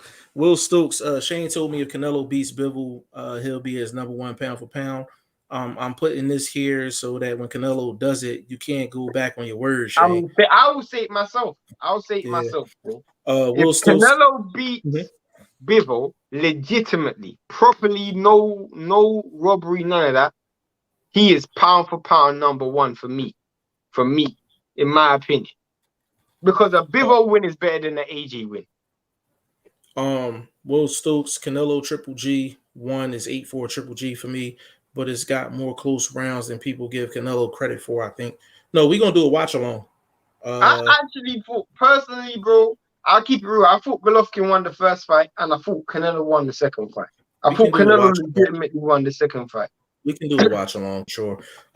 We all from Chocolatito, baby. Hey, Matt, I told you, man, Chocolatito gonna bring it home, bro. I was wrong. Castillo, all mandated opponents aren't always the best. I didn't say he deserved it. Yildirim is a can that they had lined up for David. Okay, no, fair enough, and I respect that. I respect that. I'm just saying, during the fight, your mandatories fight all of them.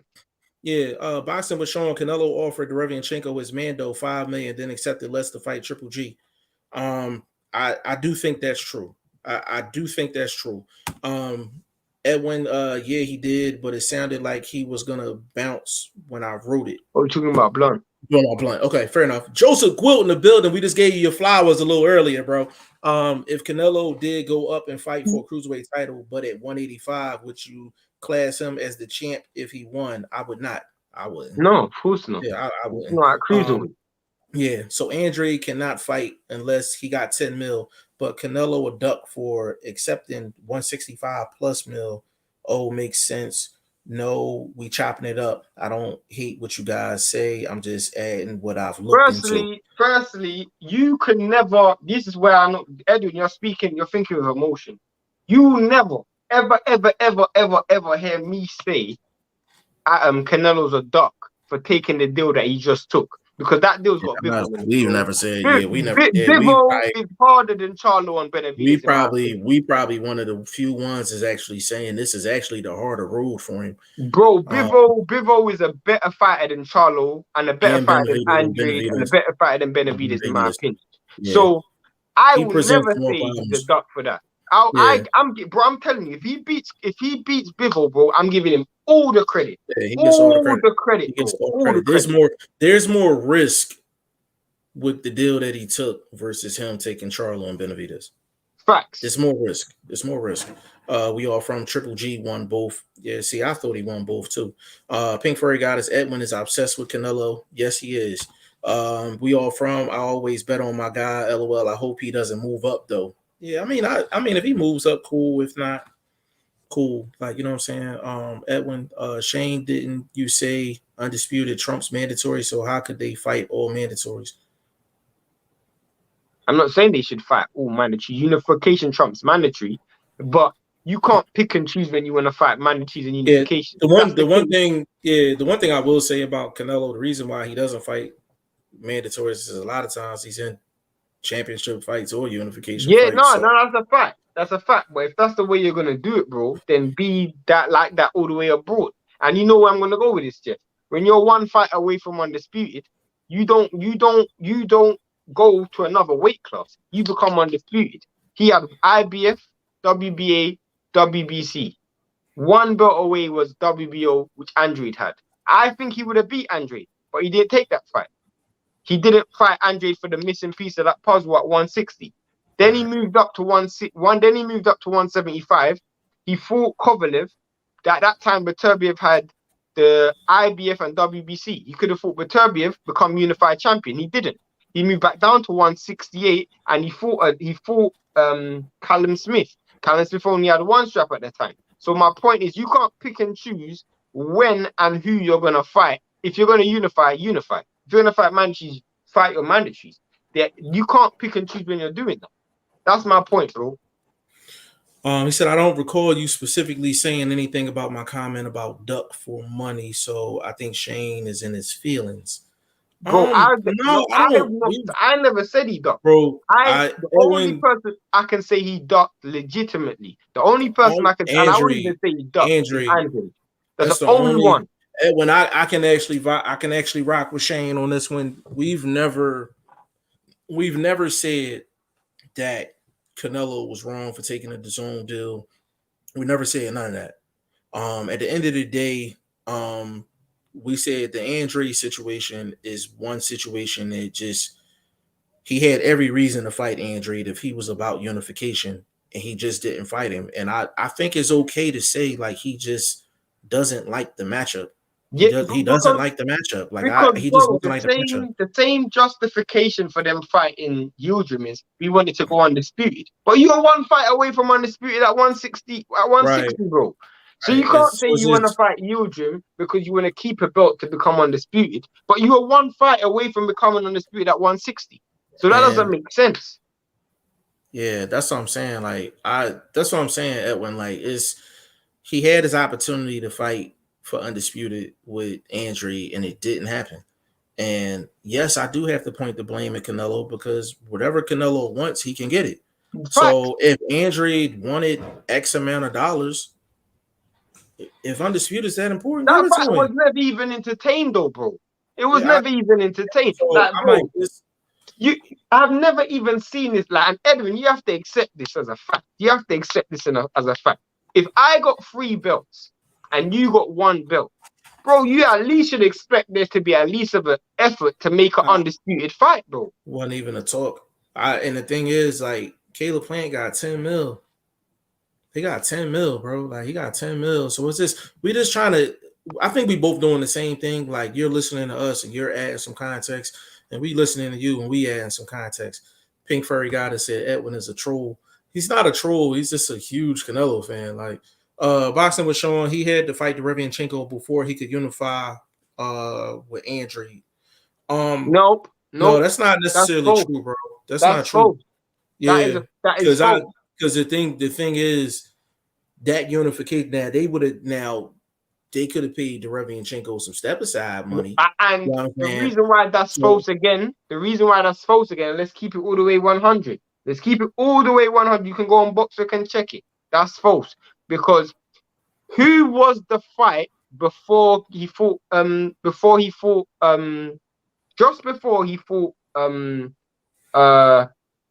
he had the 3 belts? Who was the 3rd belt? The 3rd fight at 160 for the 3rd belt was Danny Jacobs.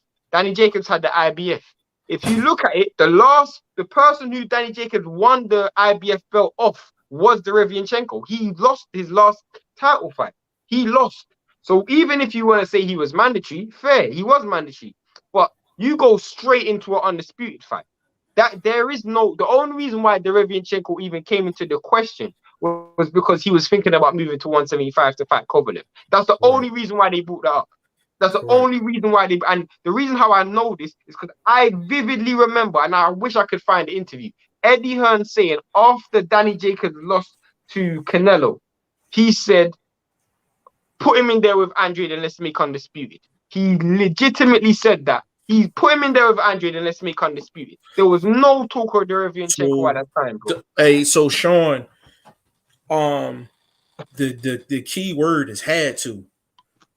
He didn't have to fight Derevianchenko before the Andre thing. They could have definitely worked that out for sure. That wasn't no roadblock. When he already said he was going to move up to one, bro. Yeah, that was when he became franchise champion. That's when they done it, bro. When he became franchise and he was looking to move up to other weight classes, bro. Yeah, it wasn't. That was way after. That wasn't no roadblock. Like if Canelo wanted to make that happen, he definitely could have made that happen for sure. Joseph Wilt feelings. Only person with feelings is Edwin for Canelo. Bro. Okay, I never said you said that. It was my comment to get what you guys' response, because that's the word on the situation. He was going to fight Andre. Look it up on ESPN. No, he wasn't. No, he wasn't. No, he wasn't.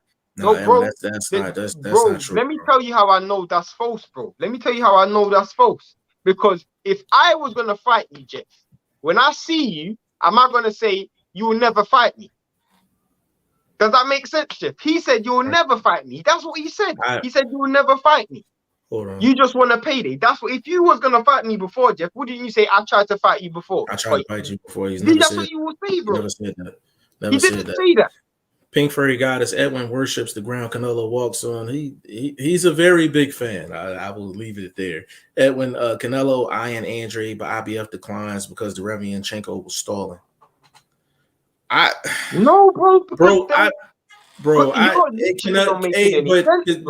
Edwin, here's my problem. Here's my problem. We all agree Canelo gets what he wants when he wants it. It's just with this Andre situation, you're finding every reason other than Canelo didn't really put forth the effort to get that fight. Name me one fight that Canelo wanted and he couldn't get it.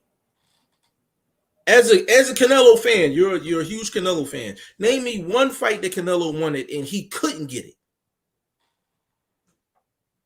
If you guys remember correctly, bro, he went into the Kovalev belt with belts still at 160, bro. He went into the Kovalev fight with belts. If he already moved up, bro, and it was that stringent, he would have had to be strict. At the end of the day, he relinquished the title. Bro, he fought Danny Jacobs in May. He fought Kovalev in October. Bro, if he made that Andrade fight straight after, I'm talking about a month, 6 weeks down the line, and said, yes, bro, the fight is announced, I guarantee the Revianchenko situation wouldn't even be in the what's it called? Wouldn't even have been up for debate, bro. I'm telling you. Edwin, I think Pink is in feelings mode, troll, laughing. Yeah, Edwin, you're not a troll, bro. ESPN has the article about that whole ordeal. Canelo had 3 belts and they stopped it. So, no, they didn't, bro. Bro, that's the thing. Like, bro, first of all, send me the article because I need to know who wrote it. That's number one. And number two, I can break down that whole article and tell you what's facts and what's misleading. Bro, do you know how do you know why I know Edwin Castillo is staying false, bro? Because when they asked Eddie Reynoso about this, and I even remember this, they asked Eddie Reynoso about this, and the reason why they said he didn't kick the fight at 160, and Jeff, I sent it to you. Eddie Reynoso said Canelo can no longer make 160. Yeah. That's what they said. If they were gonna fight, Andre, they wouldn't even have brought that up. That's a fact, bro. Eddie Reynoso said Canelo can no longer make 160. When that's on paper. That's on paper, bro. That's on paper. Nothing to do with the governing body stopping the fight, bro. That's what they said. Pink Furry Goddess says that doesn't make any sense, Edwin. Eddie also said pay-per-view was dead and Canelo was a cheat. Does he still stand with that? I don't think so. Nope. But that's a completely different situation. That's a different topic, though. YSM, Eddie Reynoso picks the opponents, and he knows which styles give Canelo trouble, and he looks for the best name with the most favorable style. And to be honest with you, YSM, that's what a manager is supposed to do. Right. That's what a manager is supposed to do. Edwin Floyd rematch. Yeah, he didn't get the Floyd rematch. Yeah, but the key word, Floyd. I said a fight that he, outside of Floyd, what fight did he want that he didn't get? Pink Furry Goddess, now Floyd Mayweather gets brought up. That's the only example you can give. Yeah. I'll send it to you right now on IG, bro. Why am I lying when it's there? I'm not saying that you're lying. We're not saying that you're lying, which is what we're saying is you're referencing certain things, right? You're referencing articles. What we're saying is the articles that you're talking about are platforms that have agendas. So just because they wrote an article does not mean that it's facts. What we're doing is we're taking the articles, we're reading them. You have to decipher what are facts and what is actually narrative pushing. That's And what we're Edwin, saying. That's what what you we're have to saying. remember, bro, Edwin, at this time was you're a Canelo fan.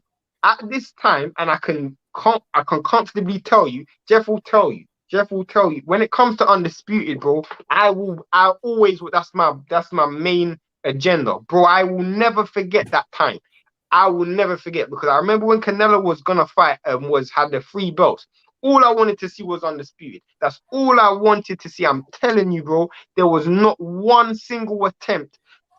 Even if the IBF said, you know what, you have to fight. And this is why I say again, people lose sight of stuff. Canelo beat Danny Jacobs for the IBF strap. Danny Jacobs had just defended his IBF against a mandatory who was Derevianchenko. That was the year before. That was within 1 year. The IBF would have stepped aside. Let me tell you how I know. When was the last IBF mandatory or the last IBF mandatory defense in the heavyweight division? It was in 2015. They done 4 years without a mandatory, bro. 4 years. They had Let me Callum. get in this comment. Go on. Let me get in this comment. I'm sorry for cutting you off, bro. You know, like No, cutting it's you cool, off. but I'm going over the same thing, bro. There's no point. YSM. Now, Edwin, I want you to listen to this because the same connects that I have, the same connects that Shane has, is the same connects YSM has. You know what I'm saying? He might YSM even said have this. more, bro. He probably has more. He has more connects than we do. You know what I'm saying? Like if I need to know something, he's probably one of the guys I'm calling. He said, Edwin, we actually know the guys who write these articles. They definitely have an agenda and mostly get paid to spin a certain narrative. That's exactly what I was saying. Bro, when you read these articles, you have to break down these articles and find out what is narrative pushing and what is actually facts. I'm going to read. Jeff, how much times, and you know this, how much times has my articles been taken down when I was working for previous publications? How much time? All the time. So Edwin, just not to get into too much detail. I used to write articles for a certain publication. Shane used to write articles for a certain publication. YSM used to write articles. YSM used to write articles for certain publications. And a lot of times our articles were not getting approved because they were too factual. They don't fit the narrative that publication is trying to push. And they felt like the articles that we were writing may affect the relationships that they had with the persons that we were discussing. That's a fact. I swear on my life. I swear on my life. No lies. I swear to you. That's not a lie, but that was one of the main motivations to start G5FTV.com. And I'm keeping it 100% real with you. Like that's 100. That's 100. Edwin, Pink is like an annoying housefly. I'm not even arguing. Pink is like an annoying housefly. I'm not even arguing with any anger of feelings. I'm saying what I looked into and what is wrong with backing a fighter who I think gets hate for wrong reasons. It's nothing wrong with that. But what we're trying to get you to understand is that just because a person writes an article does not mean it can't be fact checked. You read the article and you quoted the article. You have to ask yourself, did you actually fact check all of these things? Because a lot of things that you're referencing are from articles, and we're telling you like, yo, like that's not accurate. And we can actually point you to the direction of why we're saying that it's not accurate.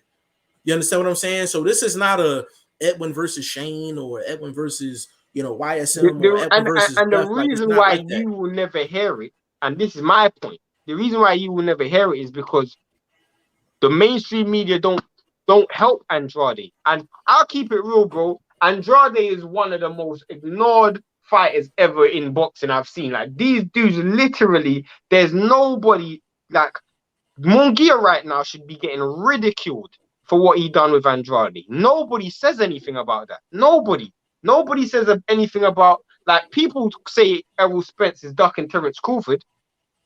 Canelo done exactly what Errol Spence done. He done even worse than what Errol Spence done. Let me read this one because this is very important. YSM, I'm sorry. YSM said when Eddie talked about paying for journalists, hotels, and flights to have them come to the fight was a fraction of what goes on. Bro, I'm gonna say this before we get up off this joint, yo. Let me read. Matter of fact, hold on. Pink Furry got us talking about Canelo 24/7 is annoying. That when I find what you say funny, Edwin, you guys have your opinions, and if the statement I've looked up and you have other facts to prove or disprove, that's why I come to you guys, fam. It's all love, but does the public have access? Yeah. Bro, it's No. Like always what we love. No. It's always public. He said, It's always to those love. facts, I'll check that. And Edwin, I got the articles, so I'm gonna read it. I'm gonna Send them to me. Send them to me. We're gonna read it. And Edwin, I don't know if you got time, but we can actually send you the stuff that we have to prove that some of that stuff is not facts. So because you in here every single day and you family, we'll do that. We're gonna do that for you, and then we'll come to a common ground. But a lot of this, bro, is like it's hard having a conversation. Like sometimes we have to remember, and I'm talking Shane, myself, YSM. We have to kind of turn on when we got the insider access and turn off when we got the insider access. So sometimes when we have conversations with people, if it's not consistent, that be the reason why. You know what I mean? Like it's we going from the insider to the fan to just using your boxing eyes. So we see boxing on a lot of different levels. But no, we can definitely address this situation. So I'm gonna send Shane these articles and we're gonna read them. I don't want you and Pink Furry Goddess to get into no cat fight. We like both of y'all. But we gonna close this one out, man. 2 hours strong. Always leave it up to Edwin to turn it into a Canelo conversation. You know that's gonna make it crazy. It never fails. Big shout out to Edwin though. Shane, give me your social media so we can get up out of here. I'm Shane the number 1. That's on Instagram. Yeah, you can find me all over the place, man. Facebook, Instagram, Twitter, G5JeffTV, website, G5JeffTV.com. The season 2 of the Boxing Prediction Fantasy League will be ending in 2 weeks. 2 weeks. So you got 2 weeks left. Got fights coming up this weekend and next weekend. Edwin said, I know there are people who write articles with a narrative or for a certain purpose. There are some on discrediting and we'll send it, bro. Nah, for sure. We gonna touch on that for sure, man. Definitely follow Boxing First Vlog. Go to his YouTube channel. Follow him on social media as well, man. We'll be on here tomorrow. We'll figure out what we're talking about, but we're gonna try to get on here same time tomorrow, man. We appreciate everybody that's been on here rocking with us, period. I know sometimes we, life stuff comes up, man, but y'all rock with us through and through, man. So we appreciate you. He said next time I'll not pick on Pink. That's funny. Listen, on behalf of VP Shane, man, Boxing First Vlog, and your boy G5 Jeff TV, we'll see y'all tomorrow. Episode 69. All right.